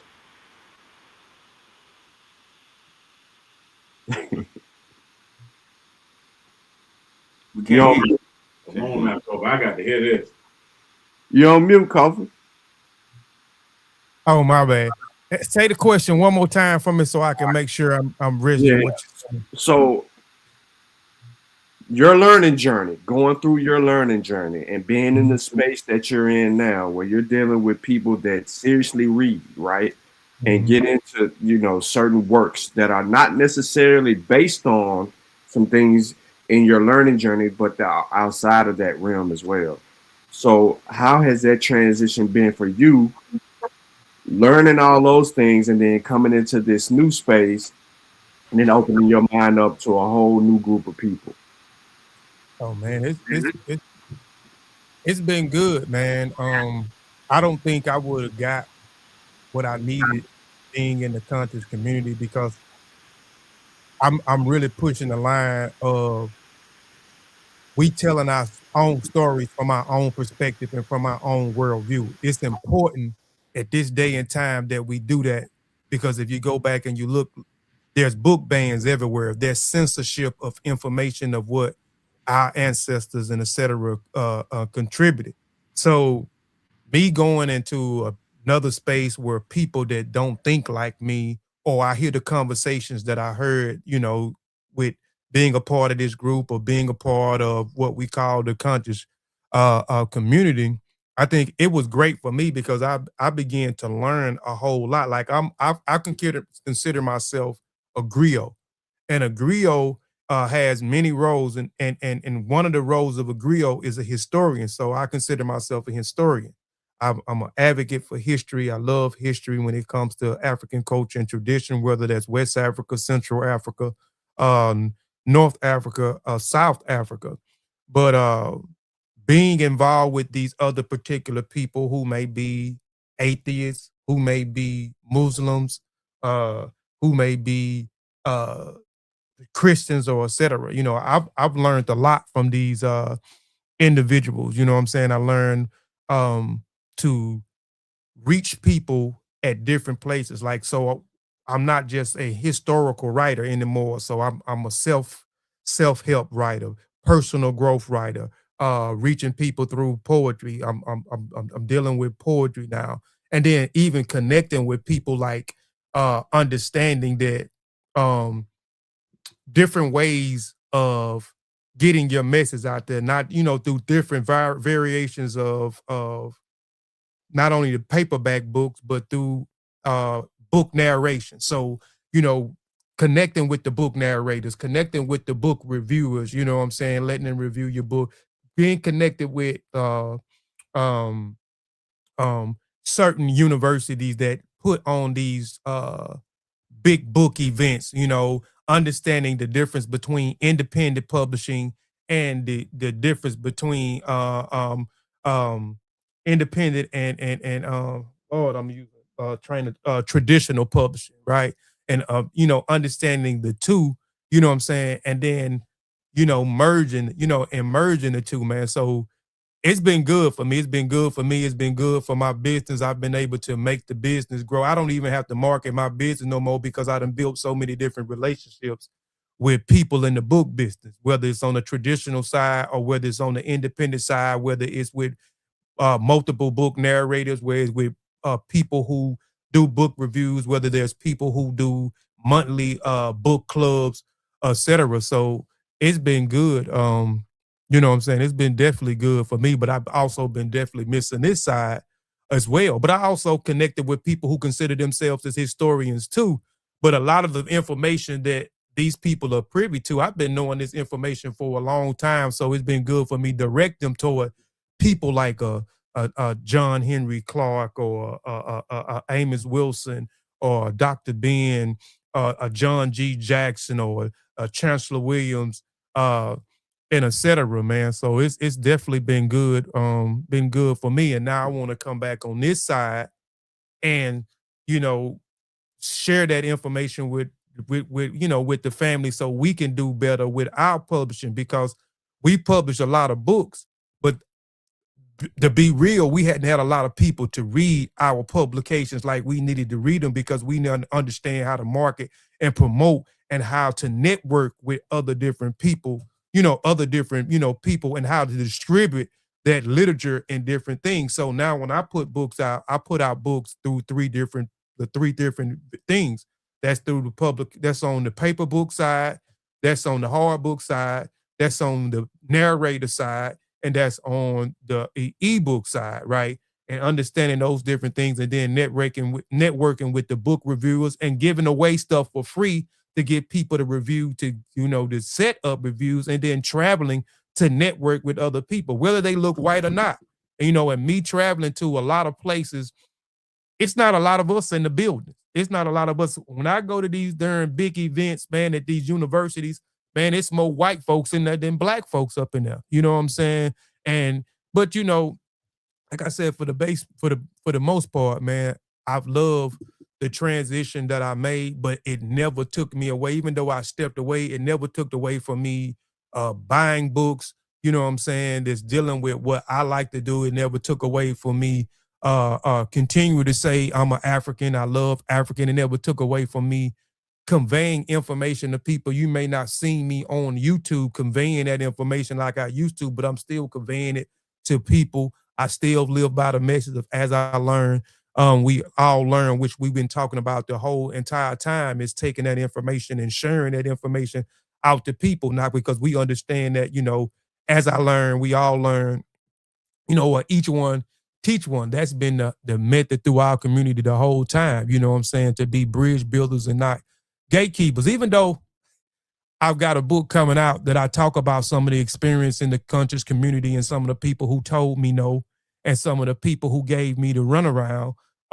It's called Run around. I don't say no name, but it's called Your No Was My Biggest Blessing. You know what I'm saying? So I've got the books. I got about 75 books already. I hired the book narrator. I got the book narrator. The book audio book is already gone. I'm just trying to figure out some more ways on how I'm gonna market. I already got the books to the book reviewers.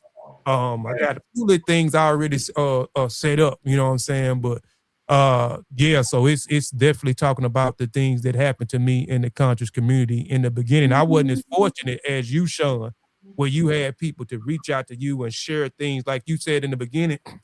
I started out, I was just buying books. You know what I'm saying? I didn't know anything really about proper research methodology. I didn't know, how to go in the back in the book and look at the sources. And to be honest with you, some of the books I bought didn't have damn sources in the back of the book now that I thought about it, you know what I'm saying? So, I was, unfortunate, you know what I'm saying? Even though I tried, I reached out to people in the beginning. It was just people would turn me down, or people wouldn't, you know what I'm saying, or give me the runaround, or say they're gonna put me on their schedule. So I just tried to figure it out until I got with the Seshu and got introduced to Wu Jiao and got introduced to some of the other brothers, and then got introduced to the Amun Ra Square. Actually, I didn't get introduced to the Amun Ra. I got introduced to Unk. Unk was at a park, and Sarnetta was at a park. I might have been out in Atlanta. They was at a park. So I got introduced to Unk first, and then later introduced to Amun Ra Squad, who started pushing sources and the importance of information, and you know, how to comb through information, you know what I'm saying, in various ways, you know what I'm saying, before you speak, man. But my journey, you know what I'm saying, has been I think the best decision for me at that particular time was leaving it alone and going through this journey of understanding the book business fully, you know what I'm saying, and getting the book business. Me and Sean chase your way, yo. Tell the truth, yo. Me and Sean chase your way. Tell the truth. Nah, y'all didn't take y'all. I mean, I ain't gonna in small percentage. Yeah, you know what I'm saying. It hurt me. Like I said, I never choose side. I never choose side. Even when you and Ben was going through things, I never choose the side and said, "Well, I'm gonna stop answering the phone for because being in what's the name, I never choose the side when you saw and you and Sean was going through whatever y'all was going through. I always tried to be the bridge between each other. The bridge. And man, try tell to, that nigga something. yeah, you can't be bridge. yeah, man. But you and Sean, y'all so much alike. That's why y'all bump heads so much. Y'all is so much alike. And I love both of y'all, man. But I hate y'all delivery. I hate y'all delivery. I hate y'all approach. I do, man. But y'all are some brilliant.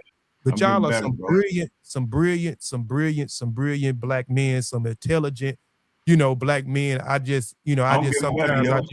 appreciate it. You need to get with Sean, man. Get Sean some classes. Because Sean is still hard, man. Sean is hard. I don't think Sean gonna play. I got a question for the panel. Yeah. Did the Dogon see the star? Oh my God, man! Here we go. Do you realize we recorded from the moment the Dogon? You gotta say which star. You gotta say which star. Cyrus B. So we can kill it. No.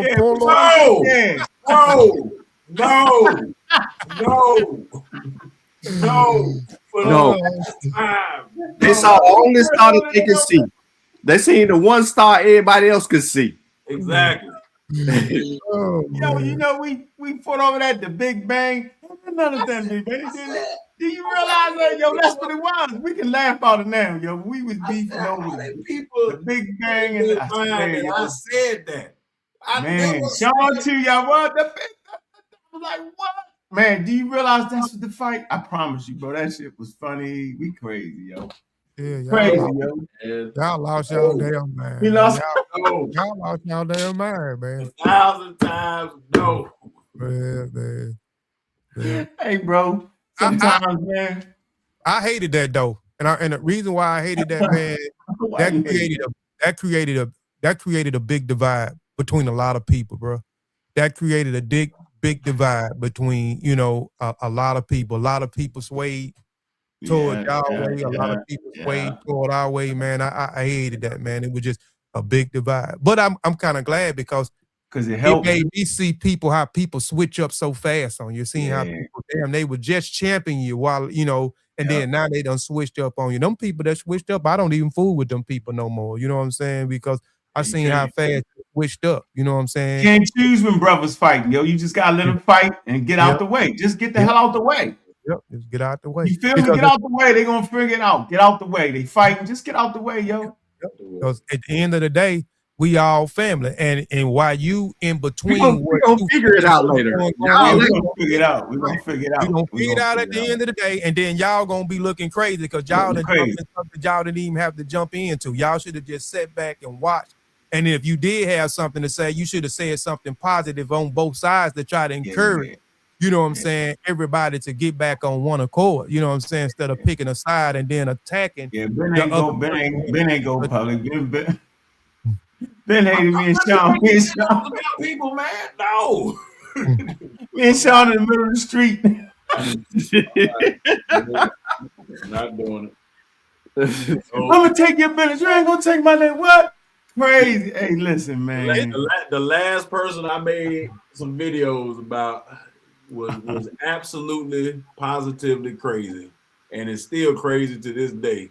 So yeah, I said you pseudo young pseudo. Oh yeah. Oh wow. Last Young, person I made a video like about. yeah. So He's I a said, nut. nope, I'm never doing it ever again. I said, I don't care what happens, not making a video Like about yo. I'm not doing it. I said, I'm just gonna fade to the background and whatever, man. I said, I'm not doing it. But you know what? You can never deny the times where it was just you there and me driving them shoes to Texas, yo. Chief X steal the shoes and act like he ain't steal the shoes. Yeah, I'm saying he's still saying it, bro. He's still me and you on the phone, yo. We saying Chief X, why you wearing the shoes to the store, yo? He talking about, well, I want to see if they fit. What the hell is he talking about, Chief X? He did that. Wore them a few Yo, we had to call the lady, yo. Come on, yo. Like we wore in them the a day, few he times. act I like only that ain't wore them no to the problem. snow. Come on, man. We drove all the way to Texas. It's just me and Ben. Ben was an integral part of getting the shoe company off the daggone thing because it was me and him. Wasn't nobody else. Right? We said we had a good man. Texas. Man, that's a long drive, bro. We get there, we Long sell the drive. shoes, a lady leave her shoes, Chief X pick up the shoes, right? I don't know what he was thinking about it, yo. But we did try him on. He walked to the store. And I was like, yo, why don't you walk to the store and shoes?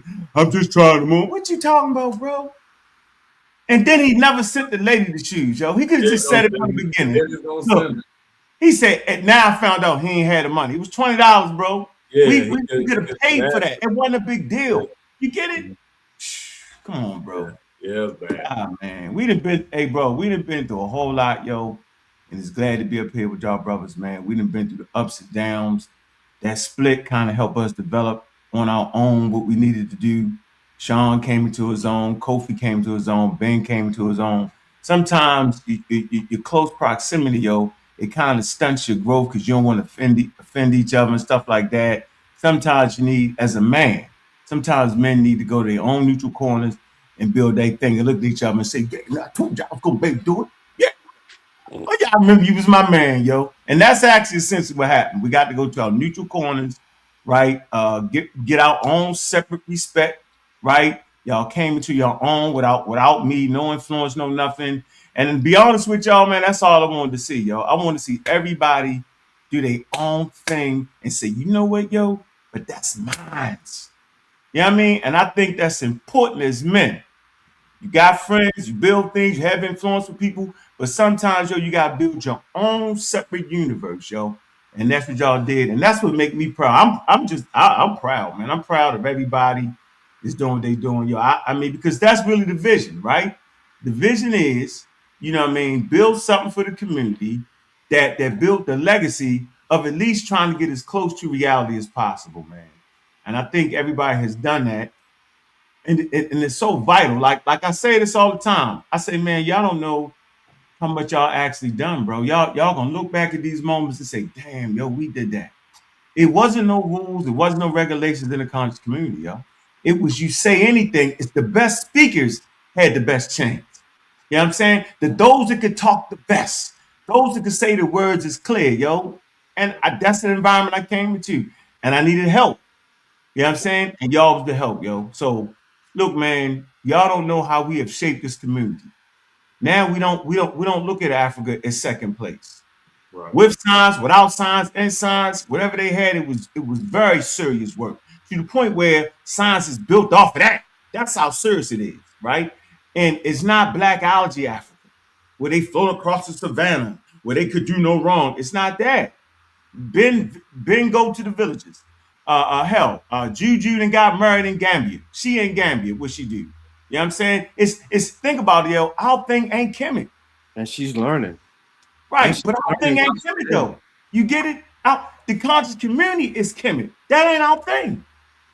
You get my point? Like, that's not our thing, bro. I was always the Green Sahara. Now the Green Sahara is in the museums now. But we had already promoted that. I was already on that. Pinnacle Point. You've been to Pinnacle Point already, South African Cape. That's what our studies was. Maybe a song, Wujan them, and Smash was in Egypt, but that wasn't our thing. We showed the world, at least our world, what Africa was for what it was. Not what we wanted it to be, right? Not how African Americans feel like, oh, they black people. Now, no, what do they call themselves? We always gave them African agencies. And I tell you what's funny about this, and I'm gonna stop. Anthropology is now saying what we saying as far as let the people speak, let the ancestors speak. They don't gotta be the authors of Christianity and they had the virgin birth. They don't have to have the one God, right? No, they had what they had. And that's why I did the same thing with science. Look, bro, why they gotta have that? They had what they had. Now, what they had, was it the level, right? In that time period? Was it the standard? Did they raise healthy, functional communities? Absolutely positive. Based on what they had, yeah. And But that's they also had to go through a phase of life and understanding. Like today, people will look at why were they killing twins? You know, so long ago, they didn't have an understanding of that. They thought one was evil and one was Right. not, and it Oh, took development over time, the right? reason the Romans was killing children that looked small when they came Right. out. They didn't think they were going to be warriors. yep. Yep. Same reason, bro. It's human beings, bro. Right. Just Doing human being stuff. it's Human just beings. the natural world and just trying to you said that like I said, like a long time ago, they were trying to just understand the natural world. Can we put ourselves in the place of understanding it as clear as day? All this stuff we got around us today, they didn't have that. They didn't have a sense of any of that. So all they saw was just nature. And the one thing that we all learned and we all agreed with was that this saying is true to this day. What is nature trying to do to us? Kill us. Nature's trying to kill us. Kill us. We're trying to prevent nature from killing us. winning. There's aspects of nature trying to kill us for sure. Yeah, all day. Ain't thinking about you. I've been trying to tell people viruses want to live too. Right. That's one thing I appreciate about the Mossi, and something that somebody can't say. We didn't sensationalize our Africa. We gave you the good and we gave you the bad. Like you was saying, you know, how, you know, you use the word blackology, you know, where people be Africans floating on carpets in the Sahara, whatever they be talking about, you know what I'm saying? Or we had superpower, we can go out into the sun and get the downloads from the sun, from the what all this crazy stuff they was talking, you know, they talking about it. So I'm glad that this group, you know what I'm saying, we didn't sensationalize Africa when everybody else was sensationalized Africa like it was just this great utopia and we didn't fight with each other. It was just a perfect world. And, you know, so that's one thing that I can definitely say that the Mossi didn't do.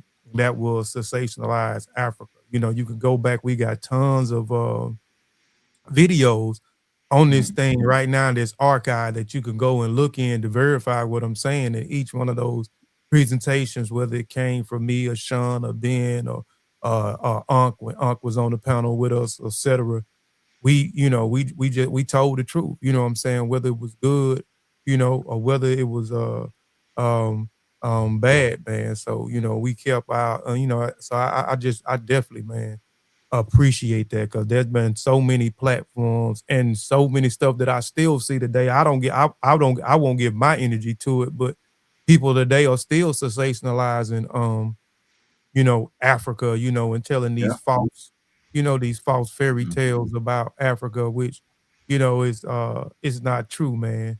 I got a question though. There's through this, through our journeys there, you know, you talked about people not agreeing with us because we went against the ancestors, those who came for us, those who works that we studied. You know what I'm saying? We've always been attacked by other individuals. And is that because, and even today, like, I'm a part of another group, and at times I don't agree with a lot of the stuff. I don't say a lot, you know what I'm saying? But I don't agree with a lot of the stuff, you know what I'm saying? Because I don't want to be considered the bad guy with a lot of the stuff. But how do we come out of that mentality where is it a lack of research methodology where we understand that we have to continue to, they feel like, or they have to regurgitate a lot of the information of the books that we read. Like if we go back and we look at John Henry Clark, we look at John G. Jackson, Chancellor, where we look at all these works. A lot of these books was written, man, like early on, man. You look at some of these books were written in 1960, 1950, 1970, right? And the world that they was in, we no longer live in that world today, but they still believing that everything that those ancestors said is to be, you know what I'm saying, is to be truth. Is that because of a lack of energy when we go against to say, nah, they didn't have, because I guess that because we have a scientific mind, we understand things about science, and science is always involving itself over time. So is it a lack of research methodology for those people to continue to regurgitate that information that the ancestors laid out in those books that we talk about? Because we can pop off all these different books and names of all these different individuals, but that's what I'm saying. Is it a lack of research Let methodology, me and answer how that. do we change that? Because I gotta get ready to roll. But to answer your question, yes. You got to understand that there are different types of people in this community, and everybody doesn't have the same role.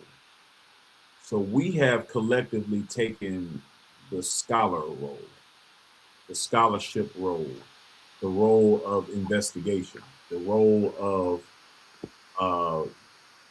of disseminating information and producing products through scholarship. The people that you are most likely describing have not taken that role, but they understand information is important.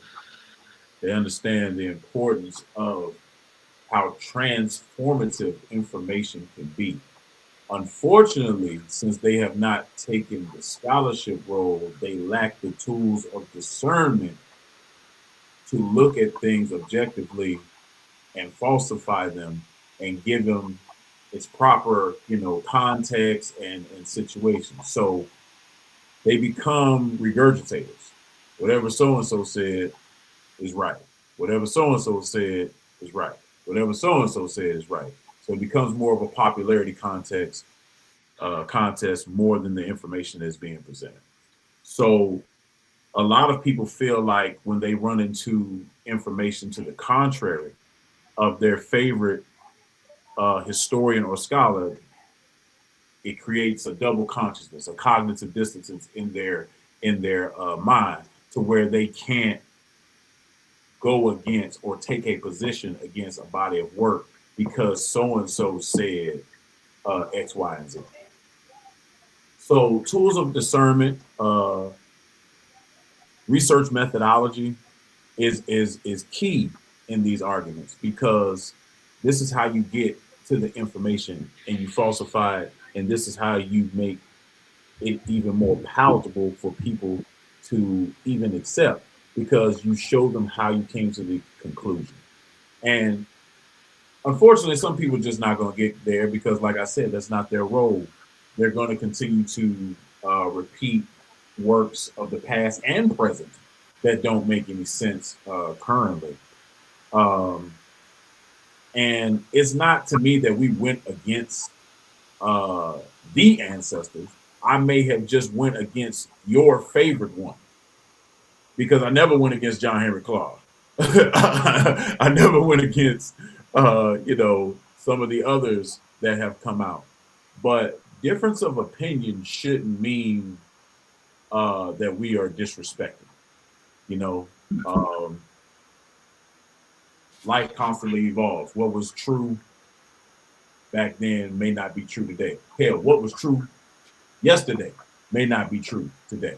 So, in that context, we just have to continue to stress research methodology and look at every single claim and use your tools of verification. Because if you don't have any tools of discernment, everything sounds good. Like Unc said, the good talkers, the good orators, they sound great until you look into what they are actually saying and take the claims and dissect the information and look at the references and look at the sources, and you'll start to see that a lot of this stuff just don't add up. So for me, I don't care who it is because we're talking about the information and it's not personal to me. A lot of people get these personal attachments, so that's when the emotion comes out. And I'm going to be the bad guy. That's fine. You can label me as such. But I can't. I love my people enough to where I can't perpetuate information that is questionable, that has not been through any type of methodology or what we can consider pseudoscience today. I love you so much, Black people. I can't, in good conscience, tell you something that I have not researched and can't verify that there's any credible information to support. And if I say it, I will say I have not researched this thoroughly. I can't do it because where we are trying to go as a people, I'm a former military man.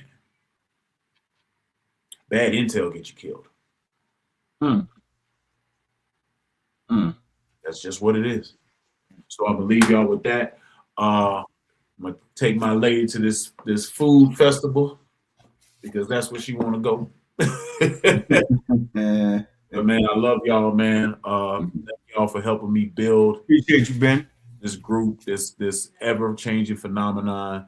Thank you, Sean, for continuing to put the videos out where I was tied up in life. Thank you, Kofi, for branching out and doing your thing and bringing it back. Thank you, brother for all your influence and all the things that you've done. To all the Mossi members everywhere, I hope that blessings follow you. Live in your backyard, in your pocket as you go through life, man. I love y'all, man. All right, man. Same here, brother. All right. So Kofi, so that was a great question. And I ain't gonna be as nice as Ben was, right? Because I just don't have to. But I'll make sure I be polished. And so actually the community was built on books like Dr. Ben's work, right? Mm. But this was actually published in, I believe, one of them, this one was like, it says 1971.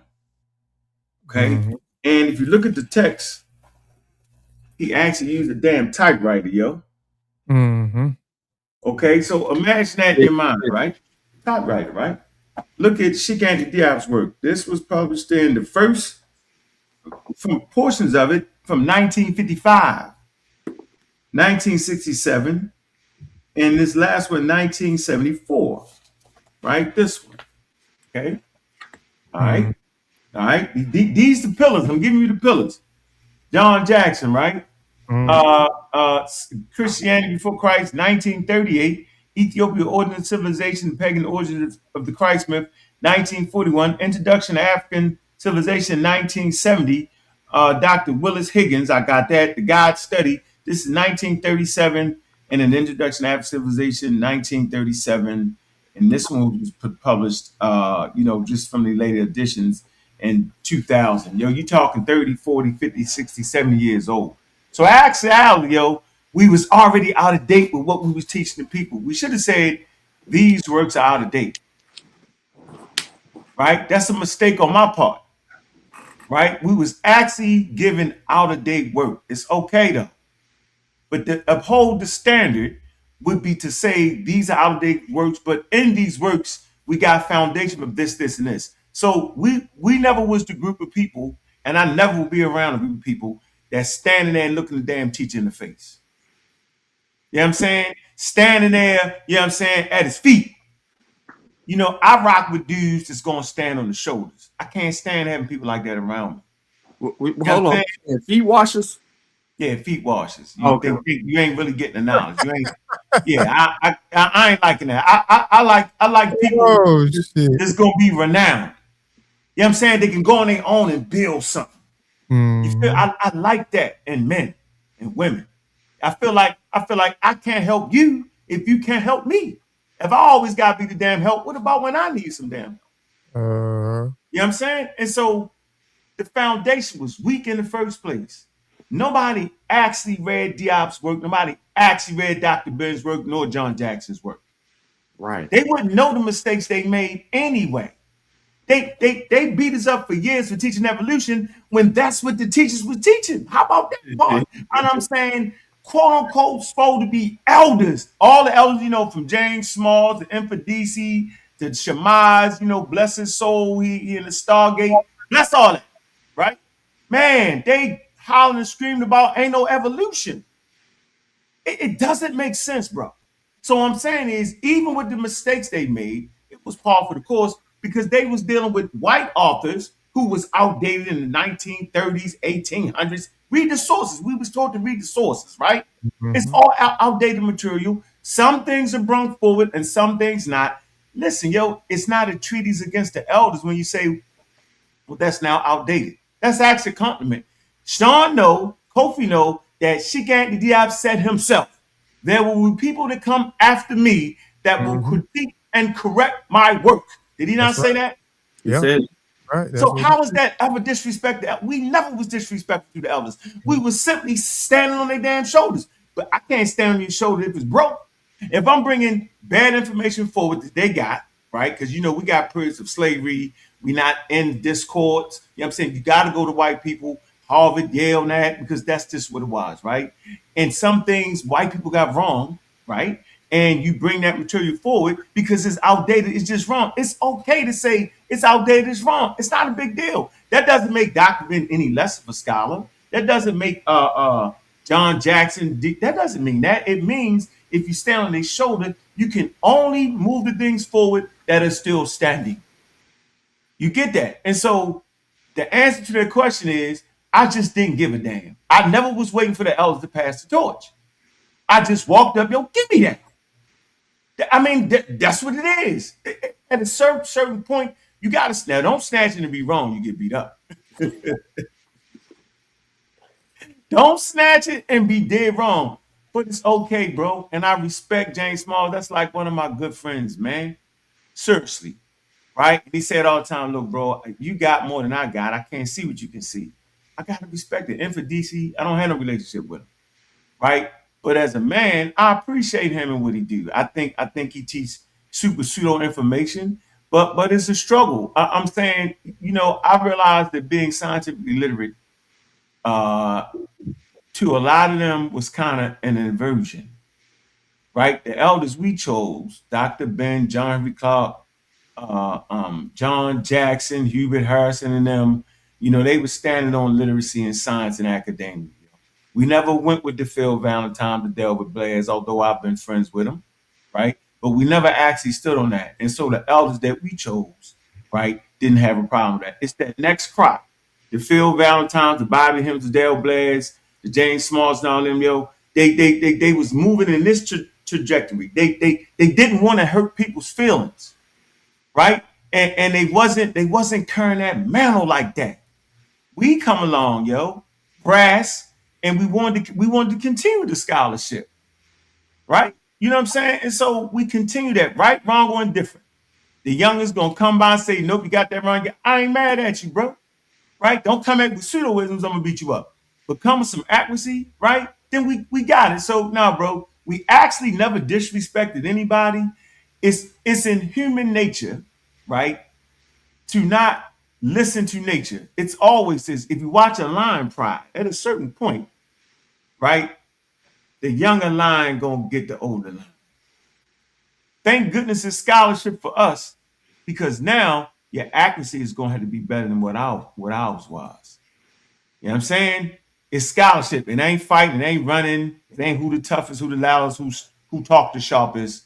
That's not what this is. This is how accurate is your study habits, right? Mm. I had to, I'm always saying, man, y'all way smarter than me. So I got to study harder than y'all. I got to take my time, dictionaries. I got to move it real slow. You know what I'm saying? I got to really move slow and really get it right because I can't let y'all beat me up on nothing.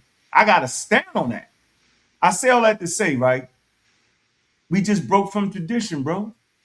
Right? We respected the elders for what they was, right? We didn't respect them for what they was not. Give them credit for what they did, right? And Mm. throw away the stuff they messed up because that's proper, right? Same with African culture. If it worked, it worked. If it didn't, they threw it out.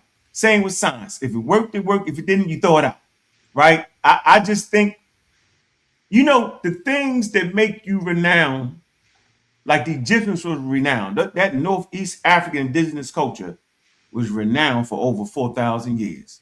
Nubia, 3,000 years, renowned. It was the culture, it was the transmitting of ideas, right? Through writing, through inventing this, through technology. I said they had team, technology, engineering, you know what I'm saying? Art and mathematics, right? The culture kept them here. But that same thing that kept them here when they ran into other people was actually their demise. So sometimes the thing that make you great at the end could be the very thing that make you lose. So you have to be able to shift. We're still hearing these conversations because we have made a shift, right? We have looked at our mistakes. We've decided to build on them. So if y'all can take any message to this, to have a vibrant community, the thing that make the community renowned could be the same thing that make the community fall. Be willing to change, be willing to learn, and stay open. I'll end with that. That's a good one. For me, Kofi, it's hard to go behind Ben and behind answering that question because it's the same interwoven into that. I just think that, like you said, when you say we broke tradition, we didn't break tradition in a negative way. We broke tradition when other people broke tradition. So basically, what we did is we got back on the level of scholarship that the Dr. Ben's, John G. Jackson's, Chancellor Williams, Dr. John Henry Clark, we got back on, you know what I mean? The every other great person before that, right? The talented 10th. We got back to that because that what got John Henry Clark in the door? Schomburg. Schomburg inspired him, right? So Schomburg inspired him. Who these abos are running around calling tethers. One of the greatest minds to come before us was inspired by a quote unquote tether from their likings of how they want to define it, even though I call these abos tethers. So we got back to that because the people that broke away from those people who were influential in producing literature and putting forth information out there to the community to educate and articulate themselves to the minds of the people who were left out of history books. Let's just be clear. Africa had no light shining on it. It took multiple minds, right? Even Europeans, but it took multiple minds to shed light on that. So some of our best works come out of not only our greatest minds, but also some European thought, because they're also referenced in that body of work. But there's also some pseudo-European thought invested into that to throw us off. So we had to go through the literature reviews and deal with that. Like I put up a short about Dr. Clark. Dr. Clark comes out in the lectures and tell everybody, if you want to impress me, read a whole book. Mm-hmm. Right? So if that's what he was saying then, imagine what the hell happened when he transitioned. It was far less reading going on, but these people were producing books. That's why, Kofi, you was buying a book and then you had no sources. You see what I'm saying? Because, they were going to publish something because they saw what the people did before them, but what they were going to be published was based on them being the source and no one else. So they can be the body of foundation of that particular work that went out to the people. And then you had a shift So, like I said, we broke from something that broke from something else, right? Remember, well, she wrote a book. What's the name of the book? Broken Circle. Urugu. No. Coach, Broken Circle is the white book. I got it somewhere on here. that's it. That's the book. The broken, right? So all we doing is we're trying to come back to where we were and get people on that page. Because I will say this, and I said this years ago, and I'm gonna say it for everybody that's listening.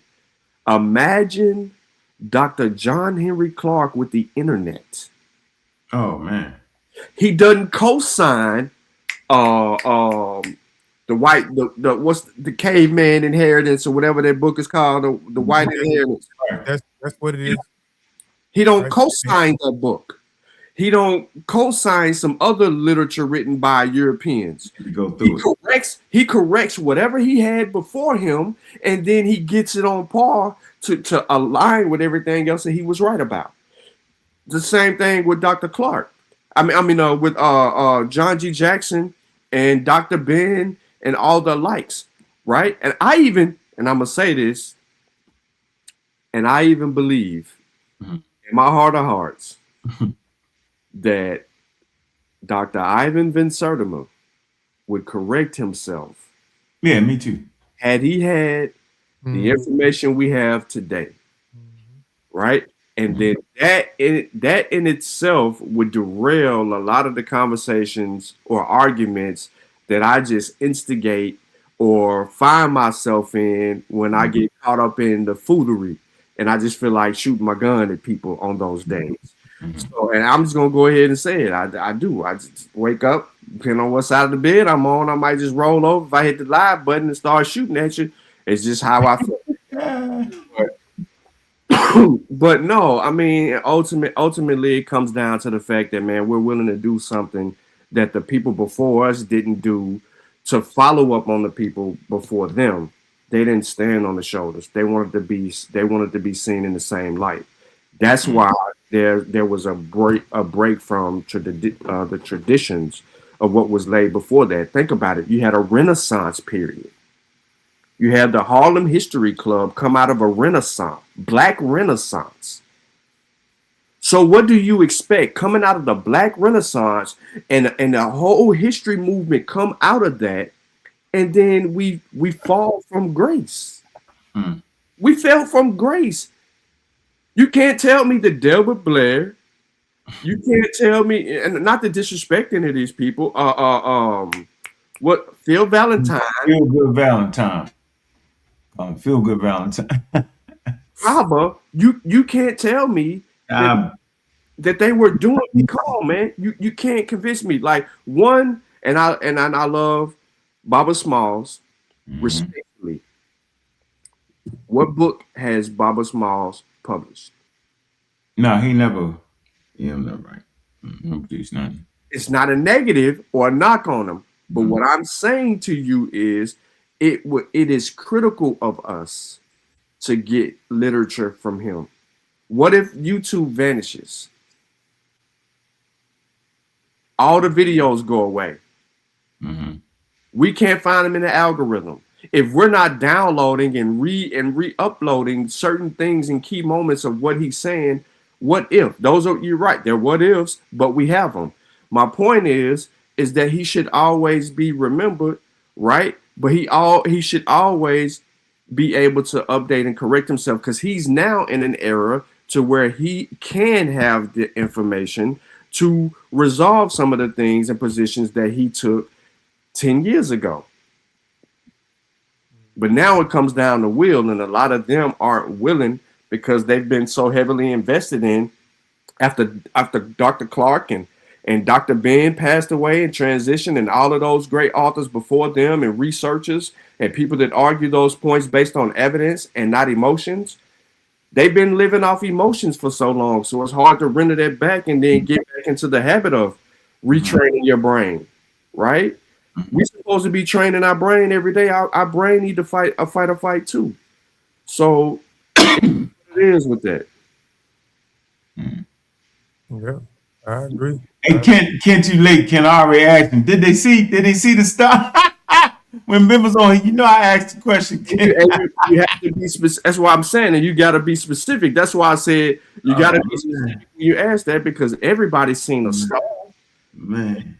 But did they see X, Y, and Z? The answer to that we already answered, so it ain't make no sense. Hilarious, yo. We didn't put over the craziest purpose. Nah, that's my answer, Kofi. We break away. So I'll be guilty of that. I don't mind being charged with that. I'll look like the bad guy all day long, because with the truth at when you feel very uncomfortable and your feelings are invested. That's what a truth at. Until you get to that moment where your feelings are invested and you're uncomfortable, you ain't trying to get the truth. You're just trying to feel good. You just want to keep on playing on your bias. But when you get to that point of where everything's challenged and it's right in front of you and you gotta go deeper, then that's when you're serious. If you ain't serious about nothing until you're ready to challenge your own beliefs. Yeah, see, that's deep. That's a But how many of us willing to do that? That's deep. Hey, Kofi, did you get the email, yo, on the book, yo? I sent you the I checked off on the when you sent it. Man, about a month ago. Check it.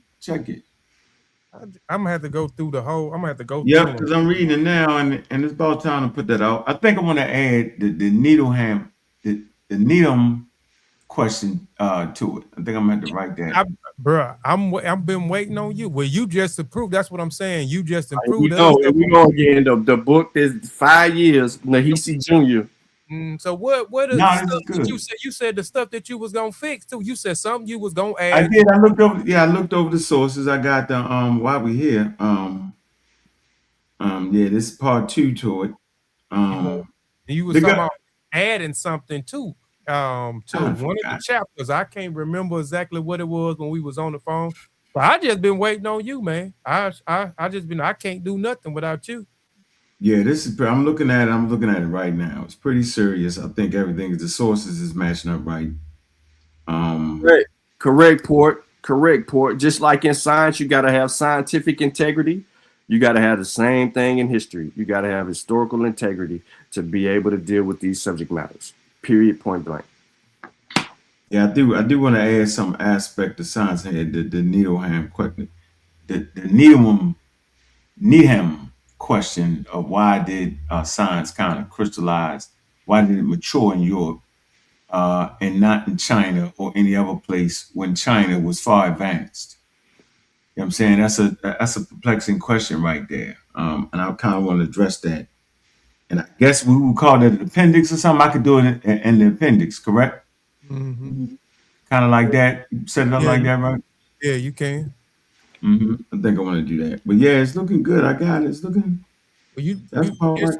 Resend me what you done changed on there too, and then I'm gonna go back. You said about a month ago. I'm gonna try to go back in there and try to find. Well, no, I checked off on I think the chapters or something. That first thing you said. Yeah, because you have to approve before I move. Yeah, I approved all that. I just want to. I think it's how many chapters. It's been a year or something. That's all right. Shoot, I'm getting around. Hey, so y'all waiting on a book from Unc. These are the 2 people that you're blaming for the book that ain't released yet. You hear them? They can't hide from this. It's live now, and we have it documented that these people are responsible for a part 2 that we ain't got yet. And because they're going. I had to make sure because they're going to try to tear the book half to death. So I had to be real meticulous with what I said. I had to make sure I elevated from the first, the first one. You know what I'm saying? I just don't even think, quite like I, thought back then when I wrote this, right? And so it's really a progression of my philosophy and the way I see the world. But this is the foundation. And, I read this last night. I was like, wow, man. You know what I'm saying? A little small, but yeah, this next one is a little more complete. I go into John Edmondson a little bit, Al Jaheed. I go into Darwin. I go into the African museums, the house fossils, African fossils, European museums, the house fossils. I think I would like to add the Needham question, and I would like to add when in academia did they start actually saying the word Africa? Like the Egyptians are African. Like, in what museums did they first do it? Most people don't even know. From 1974, this is how slow academia moved, right? They had a display, and I believe it was a museum in Boston that actually talked about. They had a thing where they talked about the Egyptians being African, right? Right now, if you go to Cairo, they'll have an Egyptian section on one floor and the Sudan section on another floor, right? Okay, but they still not. But it's in Boston, not in Boston. It's in New York, in the Brooklyn Museum, and the Boston Museum, where they actually, this is, what's this, 6 years later, where they actually say that the Egyptians are African. That's how long it took from that academic conference to now, right? To even say that. So I want to add those two little parts in there to show people that, man, academia moves real slow. Got to stay on top about game.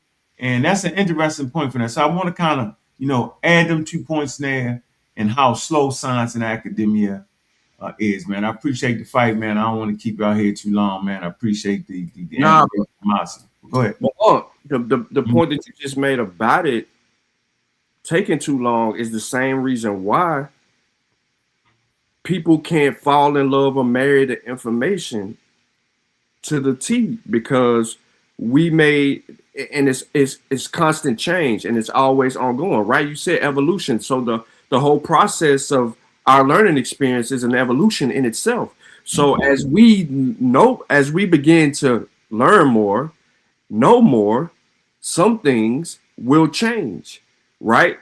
What's a scientific theory, right? So that information, the scientific method and the scientific theory and all of this conversations about science is to allow the information to come into us and then come out of us. That means we gotta learn it, and then we gotta know how to demonstrate it or understand it when we're articulating it. So if we find a new bone in West Africa tomorrow, that set us back, that moves the date or about a complete structure, and it moves the date 50,000 years from previously thought. Does that tear down the theory? No. No, it adds to it. It adds to it. And that's what we gotta be as students, right? Information. Right? That's why you can't marry it. So we have to be able to be prepared and mentally capable of adding to it. And we also got to be even better at understanding that this is what it is based on the body of evidence that we have. We don't have evidence for a lot of the mysticisms, the mythology, and the other parts that has been going on in the community for years, and people been allowing it. So when we come out and we say, no, there's no evidence for that, then people look at us crazy. You still got people in 2026 that have a problem with DNA testing. That's a problem in itself, because your genetic ancestry is only defining who your relatives are. You're acting like doing genealogy is going to supersede your genetic ancestry. It's solidifying the story. They ain't got no problem with doing it when they trying to get out of paying child support. Exactly. Let's run there. That ain't my child. Let's run there. Let's run. Right. It's crazy, but no, I mean, I don't want to hold it hostage, but I'm just saying, like, our frame of thought is just off for some people. Yeah. It ain't everybody, but for some people, like, literally, technology has given us an opportunity to be able to put pieces of our puzzle together that we did not have before. And mainly it's helping more Black people because we the most scrambled up. We the gumbo here in America. We are, right? What are we doing with so many different West and Central African tribe or ethnicities in us? In one person. How is that even happening? And then people don't even understand what I'm saying, so I'm gonna break it down a little bit clear. So while doing my ancestry, right, and putting my tree together, my second great grandfather has 15 kids. 15 kids, 3 different women. Just in understanding that, and he married all 3. But just in understanding that there was admixture that transpired between 3 different groups of women that came from 3 different other places that are unbeknownst to me. What I mean by that, one was from Alabama, another one was from Kentucky, another one Virginia. How the hell did they get to those places? See, it all has to walk back. So if I can just do that with just my second great grandfather, imagine what the hell happened 200 years ago when they was mixing us all up. This is how we getting all these different ethnicities in us. And then a little pour into this European appearing, and I mean, it is what it is at that point. But we have to have the integrity to be able to understand technology and science, right? As it advances, and it helps us put pieces together that are important and critical for us. We can't live off a mythical story. We don't know shit about Turtle Island. Don't belong to us, right? Don't belong to us. We ain't Black, Indigenous, Aboriginal, nothing. Our story is way brighter than that. Not to disown whoever's story that is, but our story is way brighter than that. Our ancestors endured and overcame and defeated an enemy in a sense, right? I mean, because we're still going through it, but defeated a problem that most other people couldn't have survived. Hell, they didn't. Look what happened to the indigenous people that populated the Americas. They endured so much so that diseases wiped them out. Look at not to put it on other people, but other people that were enslaved by other people in other areas. They weren't able to survive those environments, and they succumbed to certain issues, and then they were defeated in those areas. Our ancestors did. Our story is better than everyone else's story because we survived those things. Now, did we win overall? Are we trying to win overall? That's that we don't know that. We wouldn't get that answer in our lifetime, but we got to do the work to make sure that our children's children can get closer to that answer, because there were people that died trying to get us closer to that answer than before. So that's what I mean by standing on people's shoulders, man. I ain't trying to be on no weak foundation. No, not at all, yo. Not at all. Stand there and fall off. All fall down. We did all this for nothing. I can't see that.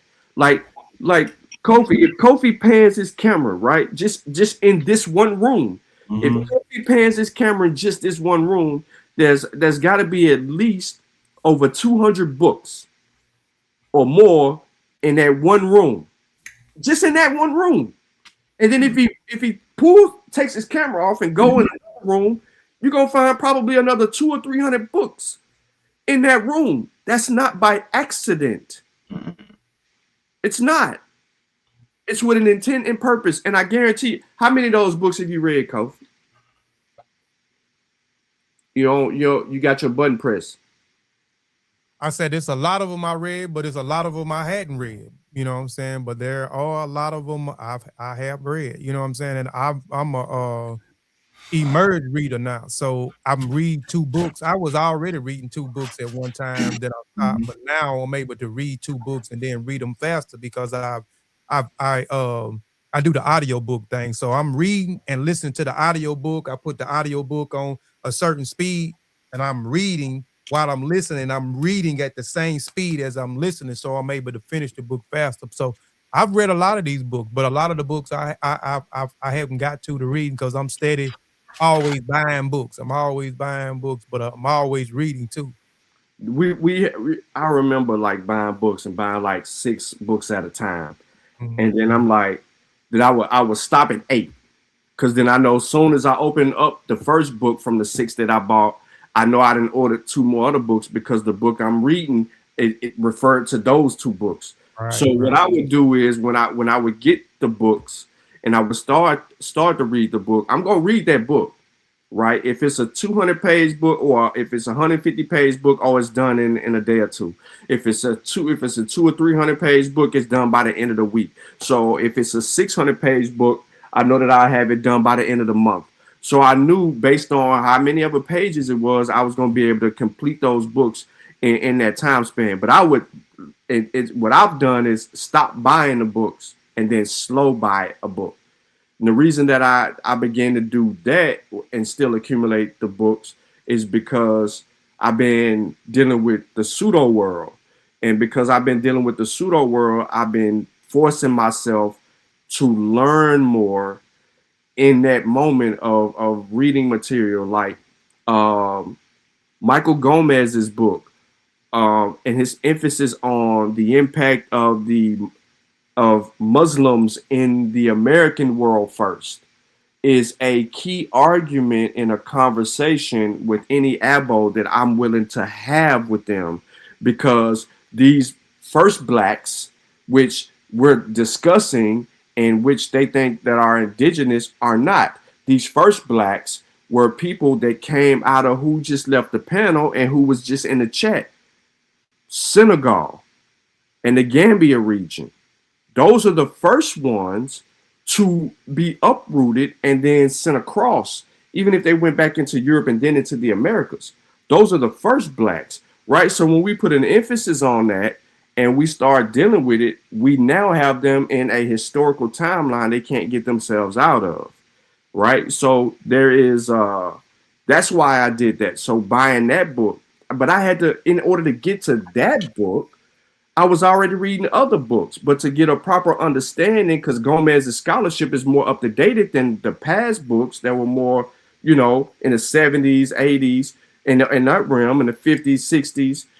That book was more modern, so it gave me more information from where he pulled from, and that's why I appreciate that process. But we gotta be willing readers, and we gotta also comprehend what the hell we're reading, because there ain't no way that us are reading the same book and you didn't understand page 29, paragraph 2. Would have. They don't understand what would have mean. I argue with Reggie over would have. The Egyptians would have called themselves black if they did this, this, and this, but they never did. And it just goes back to a conversation that everybody else has already had with Reggie on the subject matter. He trying to win a point. He trying to win a point on something that he ain't gonna win a point on, because the information ain't gonna just really say what Reggie's trying to get it to say. Yeah, boy, that's the difference between sitting on the feet, sitting at the feet of someone and standing on their shoulders. Yeah, it's different. You bring all the information forward. Bad, good, mumbo jumbo, outdated. I don't know. They didn't want that, man. They didn't want that. They want us be in the fight the same way they in the fight. We got to get in the fight, bro. When we was on the set shoot, Kofi, we had no problem saying, when Dr. Ben said something, we had no problem, and Wu Jawu was strong on this point.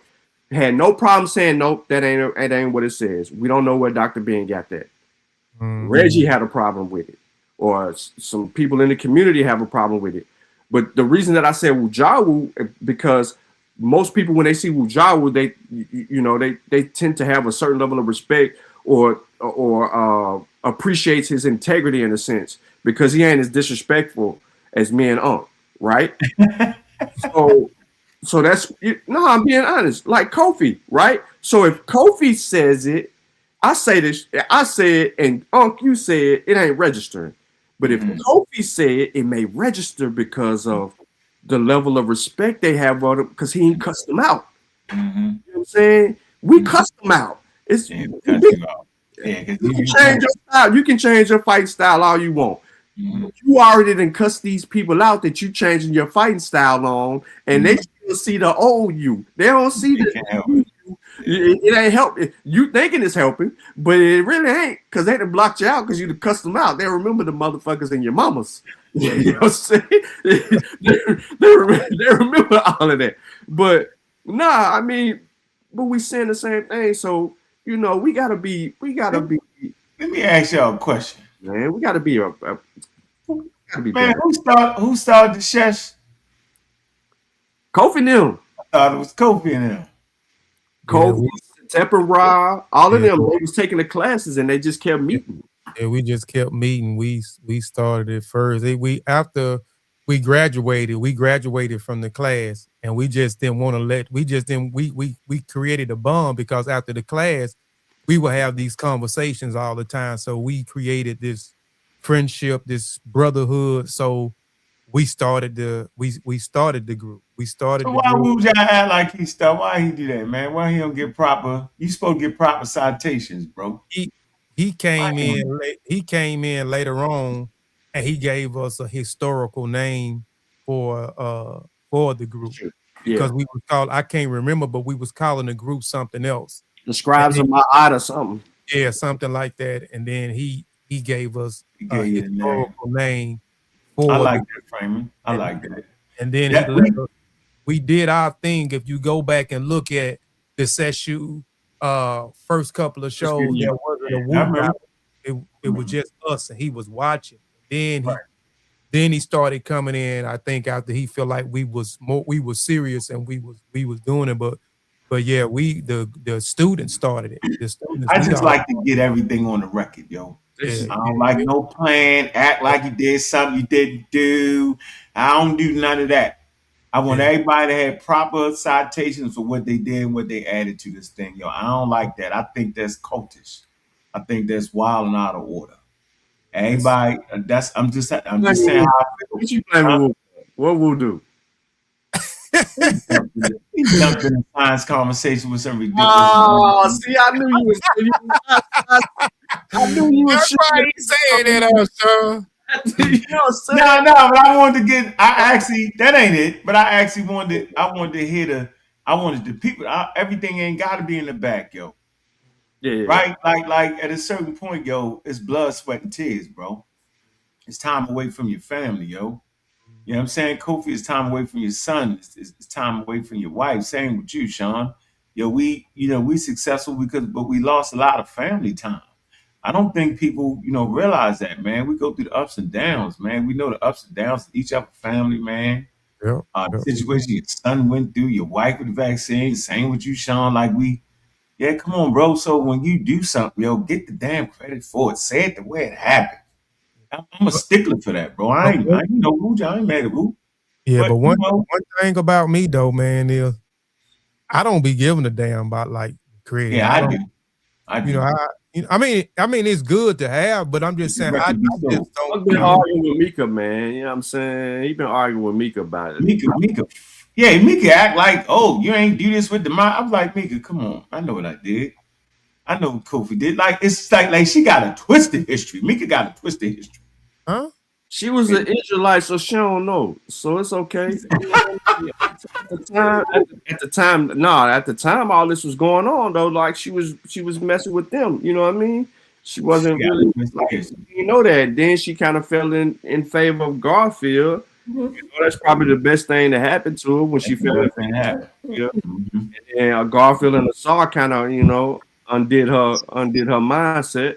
But that was that. But we got a question in the chat that says, "Is it safe to assume the three of you support race first ideology? How do we undo what the Berlin Conference, Arab invasion, and European invasions, kidnapping did to us?" What- I thought I was doing that. Every group I ever Right. started or thought about starting or started with, it was always that. To fight against it. And yeah, it's fight against that. And I just think people get my message confused, right? Because the truth hurt at times, right? I think accuracy for what our ancestors did and didn't do is far more important than making them feel good. You know what I'm saying? So a lot of times it's like us sitting here on this panel. We know we put in work, but yet keep fighting the same old way. Like there are things we have accomplished. You got to move forward. Like if you can go to a museum, right, and see that the ancient Egyptians are indigenous Africans, right? We don't. For me, I'm gonna let y'all speak for yourself. I don't got to play the 1700 racial construct where they name white people white, black people black, right? I like the indigenous Africans what are they named? The Remish, right? I like that. I like the indigenous African names. I don't like social constructs, pseudo-scientific social constructs pushed Yeah. on indigenous people that wouldn't have known it. You know what I mean, for me, I find that horrid and ridiculous. So I don't know where y'all standing on it, but I'm never calling Egyptians black. But they are indigenous Africans and they have a name. They didn't call themselves black though. Right, yeah, and I fought for hours against, man. It just is too much. Like we don't even gotta do all that. No, I get it. I mean, you're okay. So you always been a person to fight for Africa, right? Yeah, I'm fighting for Africa. You're still fighting for Africa, even in the fight. Yep. It's this trying to identify people that never identified themselves as such that seems to be the biggest issue because they want the presence, right? They want to take today as an example, today and then put it on ancient and say this is no, but that still you didn't skipped over you 100 times and then went 1,000 miles away from you Yeah, to, you're all in the wrong place. right, you to go over there and then meddle over there. But I understand why you're meddling over there because the European that meddled over there, the Yeah. Arab that meddled over there, and they didn't isolated themselves into trying to claim the history of a peoples and then weed the existence of the true Africans out of it. Notice I didn't say black. I said the essence of the true Africans in the regions that started that great period and run in history, right? And accomplish all those good feats and people look back at that as one of the greatest times in human history. Okay, cool. And I understand that black people, I'm saying black for Reggie now, we in America, we want to attach ourselves to that greatness, but that ain't the only great. Yeah, It's yeah, not we West and Central Africa, Joe. I'm proud of my heritage. right, Like I ain't no Egyptian. I don't care what y'all say. I'm proud of my heritage. right. I'm proud of what they did, how they changed America. We can't hear you, Kofi. Oh, my bad. I said me neither. I'm West African to the bones. I Oh, know Yeah, exactly I'm where we proud of my come heritage. from. And I I ain't need Chief X to tell me that neither. That's another crock of shit. yeah, You ain't never. That's the part. Look, let me make this clear, bro. For the last at least 18 years, yo, we ain't been saying that the Egyptians is black nothing. So the indigenous Africans, we never thought on Amara Squad, Mossi, pseudo killers, any of that we thought that we was damn Egyptians. That we never was a part of that, bro. Mhm. no, So I find it horrible when this dude try to step in and act like he ain't push no line over this way. I'm comfortable in my heritage and what part of Africa I came from. Even with the mistakes and misreading DNA analysis, I misread the test, add the Egyptian thing, and they was on the damn test. Nobody, there was no blueprint for reading DNA evidence when I did the first show on we had to taking learn. DNA tests. We had to learn. You had to learn that, bro. So that's what your enemies do. They take something 20 years ago, or the DNA thing. Man, come on, man. So no, none of these groups ever thought one, that we was Egyptians, and two, the damn Egyptians was African American, black, whatever the hell you want to say. We always talk about the indigenousness of them. We always fought for African agency. Y'all hear this word. We fought for African agency, right, wrong, or indifferent. It's good to see the anthropology is there now. Anthropology don't say that, they had the Trinity. They don't say that no more. Yeah, They said they had their own unique way of seeing nature.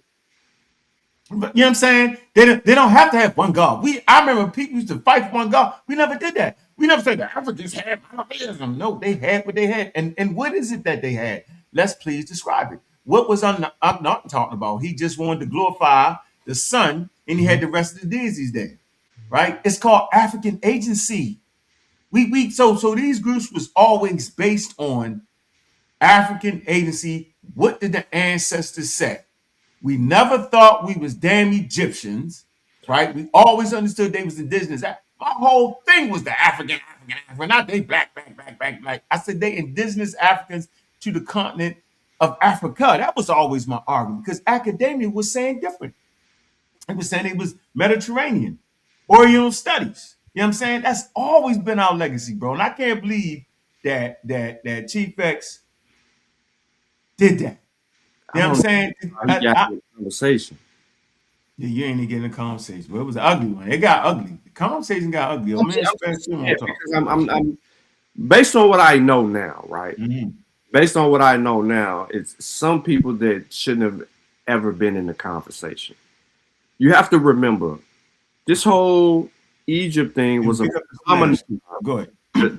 The Egyptian thing was a phenomenon that has carried on since then. Like, let me give you an example. Dr. Ben spoke more on Egypt than Dr. Clark would speak on Egypt. Dr. Clark was over there in West Africa or Right. Central Africa most of the time highlighting those things. But Dr. Ben, he left that to Dr. Ben. Dr. Ben wasn't in Western Central Africa speaking on certain aspects of certain things. His thing was to argue the presence, right? So the agency of Africa there on the backbones of some other works like Diop.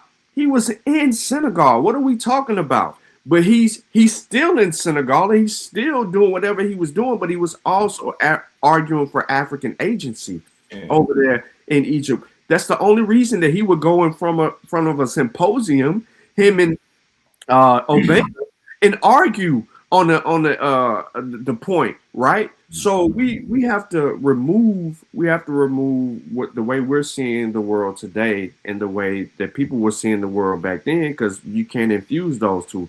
That was one thing that Wu has been consistent on, because every time this color thing pops up, he steps all the way back from playing shades, right? The crayon box. But then I think what's been consistent with all the groups is being on target and on par with the information. And yeah, we could intra argue, right? Because even if intra arguments, all we did was bring a back chat to the front. Yeah. For everybody confused, some of these topics were back chat conversations that public would never even hear about. Right. But now they're in the front because everybody respectfully has matured in their own areas. Now it's about divvying down the information and then getting to those points. And I mean, listen, Smash can cuss me out. I'm still gonna like Smash. I'm still got his music. You know, he just dropped some new stuff not long ago. Same here. Yeah, so still listening to him, but he cussed me out 1,000 times. I ain't gonna take away from, I ain't lost respect for him or anything like that. I just think on this point, he lost, and he don't want to see the same thing with Reggie. Yeah, we call him a footologist and all these other things, and he loves to do all these different things, right? But I still have I met Reggie. I have a level of respect for him because not only did I meet him, but I appreciate what he's done along the way, even though he could be dead wrong on this particular point. But we just got to do a better job of just sticking to what the information's saying, man. We ain't, putting that extra sauce on there. Everything don't need an extra sauce. Wu ain't coming back, bro. Wu busy. Yeah, Wu ain't coming back. Listen. For anybody that's looking for Wu, and I'll tell you this right now. Wu is still teaching Metal Nature on Saturdays. Yeah. So if you want to holler at Wu, and he'll have a conversation with you on any subject matter after class or in the middle of class, because it's easy to get him off subject. He will do that in the class, and I got the link to the class. So I can hit the link, and he probably on there right now talking to the class. My point is that he just ain't out here. He's still doing his work, and he's Yeah, he think in his head he think it's ridiculous, foolery. That's why I'm like, man, nah. right. But he ain't coming outside. I don't know. Monk might be able to bring him out. I ain't gonna lie to you. If talk a little trash, he'll come out. Yeah. If anybody get Wu out, Unc said enough. He can get Wu out because Wu will show up to argue with Unc on anything, and then they're gonna laugh. He'll pop up out of nowhere. Yeah. Then they'll laugh about it, and then Wu will go tough. Yeah, we want to hear your stance on it, Wu Jai. We want to send you. I see you comment on the Facebook post. Yeah. We want to hear your stance on it. And Sister Tunica, you know, they're both of them. They you know, kind of faded to the back and just stayed entrenched in just trying to teach people, man. And that's what they doing. And ain't nothing wrong with that, man. They still Yeah, doing. he do that best. He do that. Wu Jai do that best, man. He's an excellent Mennonite teacher, man. You know, we all have our strengths and weaknesses, and sometimes we don't know what our weaknesses is. You know what I'm saying? But we all have our strengths and weaknesses, man. And you You know, definitely don't agree with Reggie. no, anybody agree with Reggie. Reggie don't even know what STEM was. It messed me up, yo. I said I can't even argue with Reggie no more. Once I realized he don't know what STEM, he doesn't realize the technology predates science. That I was mad. I was like, what, bro? That's why you know what I'm saying? The nomenclature. You know what I'm saying? It's STEM, yo, or STEAM, right? Technology, engineering, and math. Technology predates engineering and math, and somewhere in there, engineering and math kind of cross. You know what I'm saying? And the ancient world was masters of quote unquote, I call it team, technology, engineering, arts, and math. They was masters of that. Yeah. Based off of that, later on, civilizations will build on it and will start to develop the scientific method in other things. You know what I'm saying? But to be the masters of team or TIM, you know what I'm saying, would allow you to build a pyramid. They don't know the difference between metallurgy is not science, right? It's technology. You know what I'm saying? People don't know those distinctions. Agriculture is technology. Animal husbandry is technology. Now, today, now we can incorporate that into science. So now you have agricultural science. You know what I'm saying? Facts. People don't read the thing. They think it's a shot against Africa. It's not a shot against nothing. There is no science without 350,000 years, right? Or 160,000 at Pinnacle Point, where they learned to crack open the first shellfish. They shellfish eaters. They manipulate iron ochre, right? They keep a temperature at a certain rate to be able to manipulate the tools that they would use to help them to defend themselves and manipulate their environment. That's way more important than knowing the chemical compounds of the iron ochre. That's You would literally have to bump into the United States, Americas, because that's what Europeans did. Say that again, I say, go ahead. No, say it. Say it. It is more important at 160,000 years to develop a technology, right, to keep that fire lit at a certain rate, to melt it, to be able to manipulate that tool that can help you provide food, clothing, and shelter and protection than it is to know the damn element chart and why. You don't need to know the why. You're doing. And we did for 350,000 years. We developed medicine that worked. You don't need to know, the active ingredient, right? Which an African scientist did that, African American scientist did that. You know what I'm saying? He unlocked the secret magic. You don't need to know that. You need to know if the different herbs are working or not. You don't need to know why they working. You don't need to know why they stop working. We'll find another batch or something. People don't get that, bro. It's damn near, it's indigenous traditional knowledge and a whole lot of luck on Europeans, right? You got the House of Wisdom. We didn't talk about the House of Wisdom. There's a lot of Al-Jahid. We didn't talk about how they translated ancient Greek texts, right? We talked about the day with Ptolemy. We talked about that. We also talked about how from the House of Wisdom they started developing framework, right?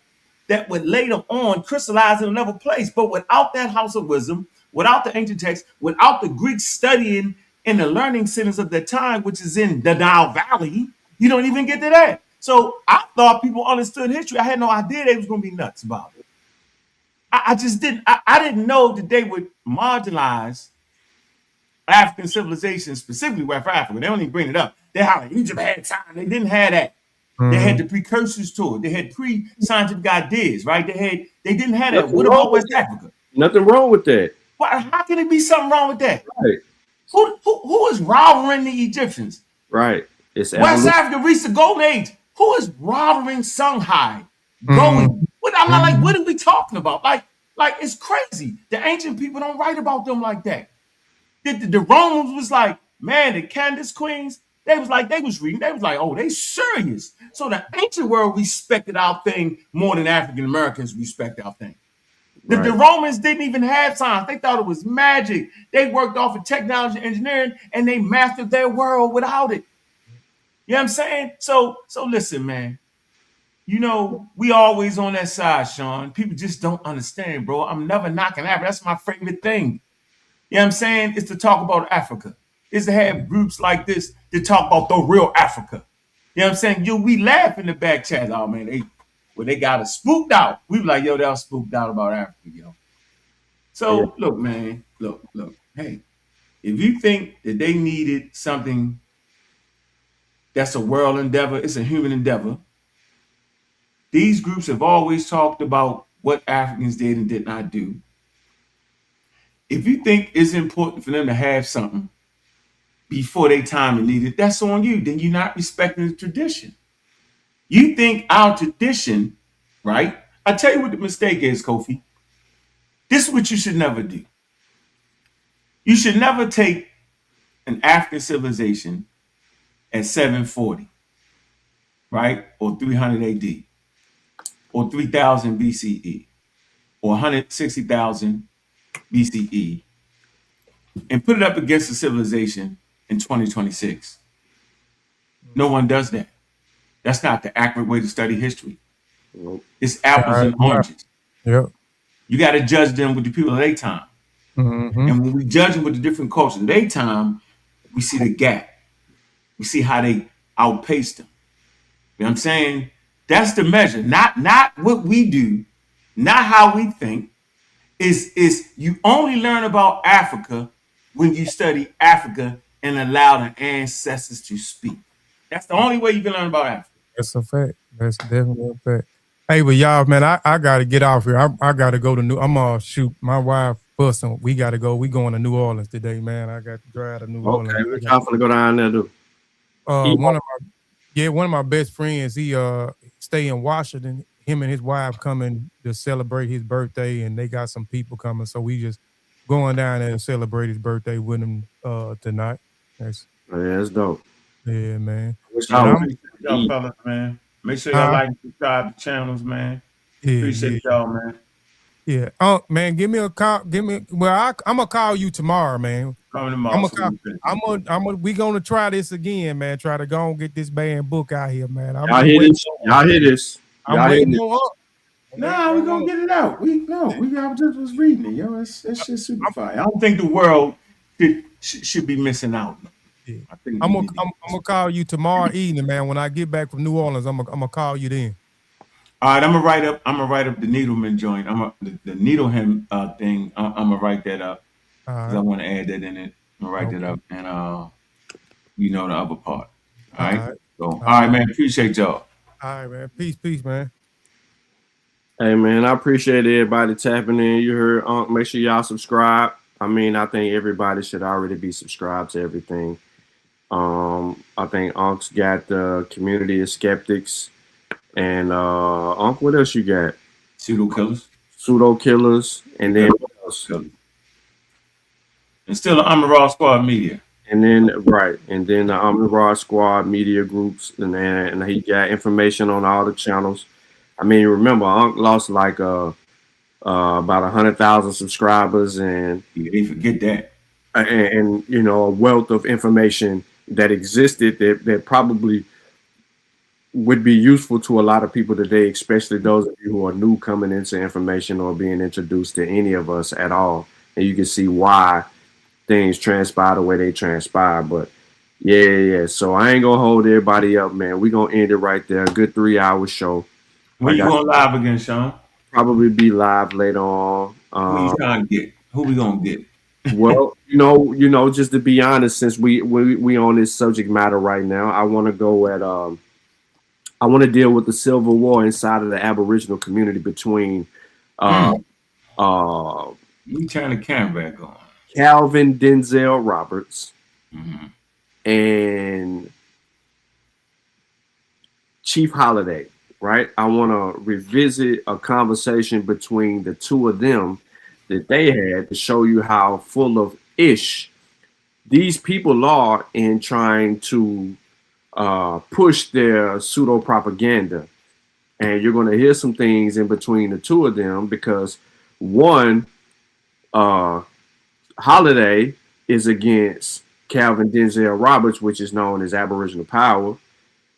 He's against him being FBA and using certain words or talking points, trying to grift off of FBA. And then he is saying that from an identity perspective, they can't do that, and then they can't call themselves Americans because if those are things that Calvin Denzel Roberts, otherwise known as Aboriginal Power, he is of the belief that he is the first peoples that the Europeans saw. However, if they use the term Americans, then that gives status to the Europeans as well, the white people as well. So now there's a clash. So he don't want to use. So Holiday don't want to use the word black because that allows white, and he doesn't want to use American because that allows white, and so he wants to be the indigenous. And I don't know how the hell he gonna make that work because the moment he tried to use that, genetically speaking, he has none of that. So he's just going to argue against.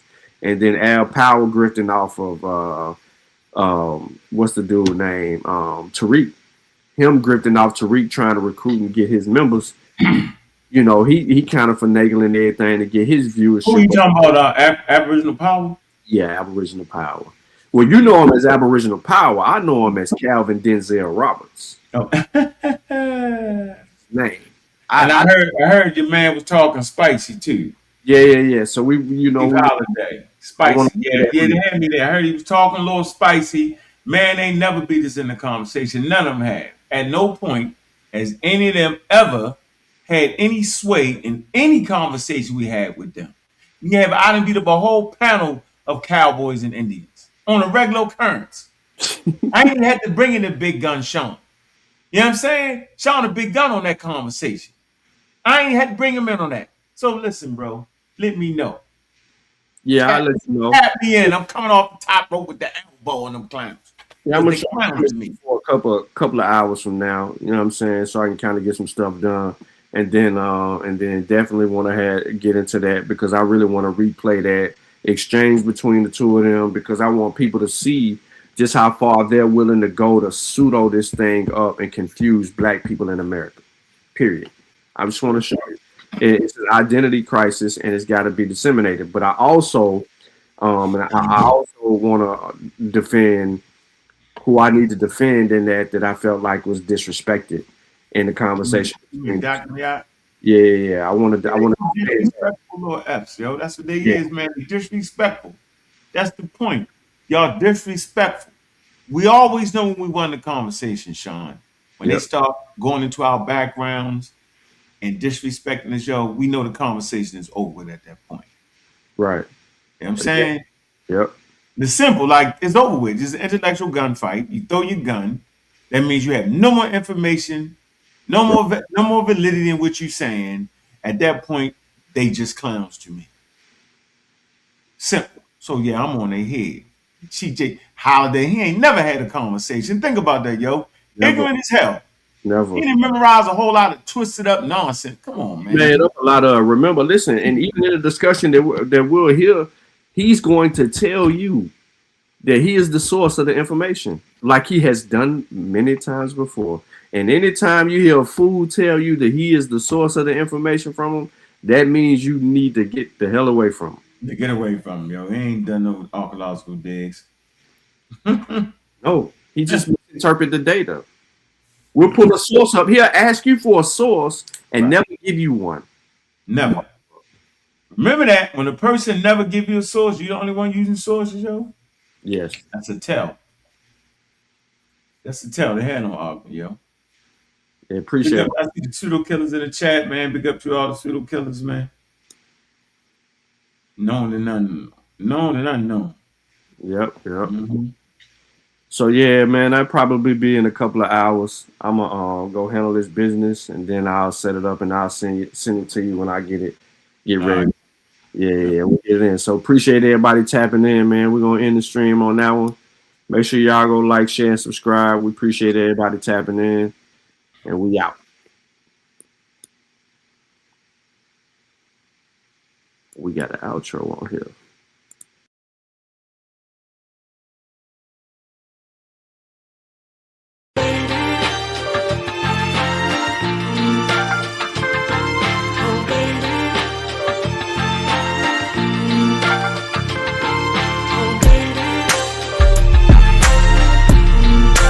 What I'm trying to say in the final analysis,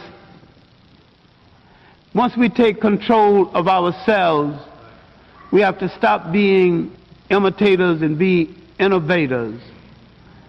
And realize we've got a continent 12 million square miles. Wherever our bodies are on the face of this earth, our cultural and political heartbeat is in Africa. Whether you ever go to Africa or not, that is your home, that is the home of your spirit, and that is the heart and meaning and definition of your commitment. And none of us, any place in the world, will be free until that continent is free. The Mossi Warrior Clan was created because myself and others like Brother Nahisi saw a need for a young African group to analyze information concerning the African phenomenon with no bias, with rigor, and with scholarship. We created the Mossi Warrior Clan for the purpose of being an expert research team, of being a team that produced products, a team that was capable of producing products for African people globally to dispel myths, rumors, and provide them with accurate scholarship.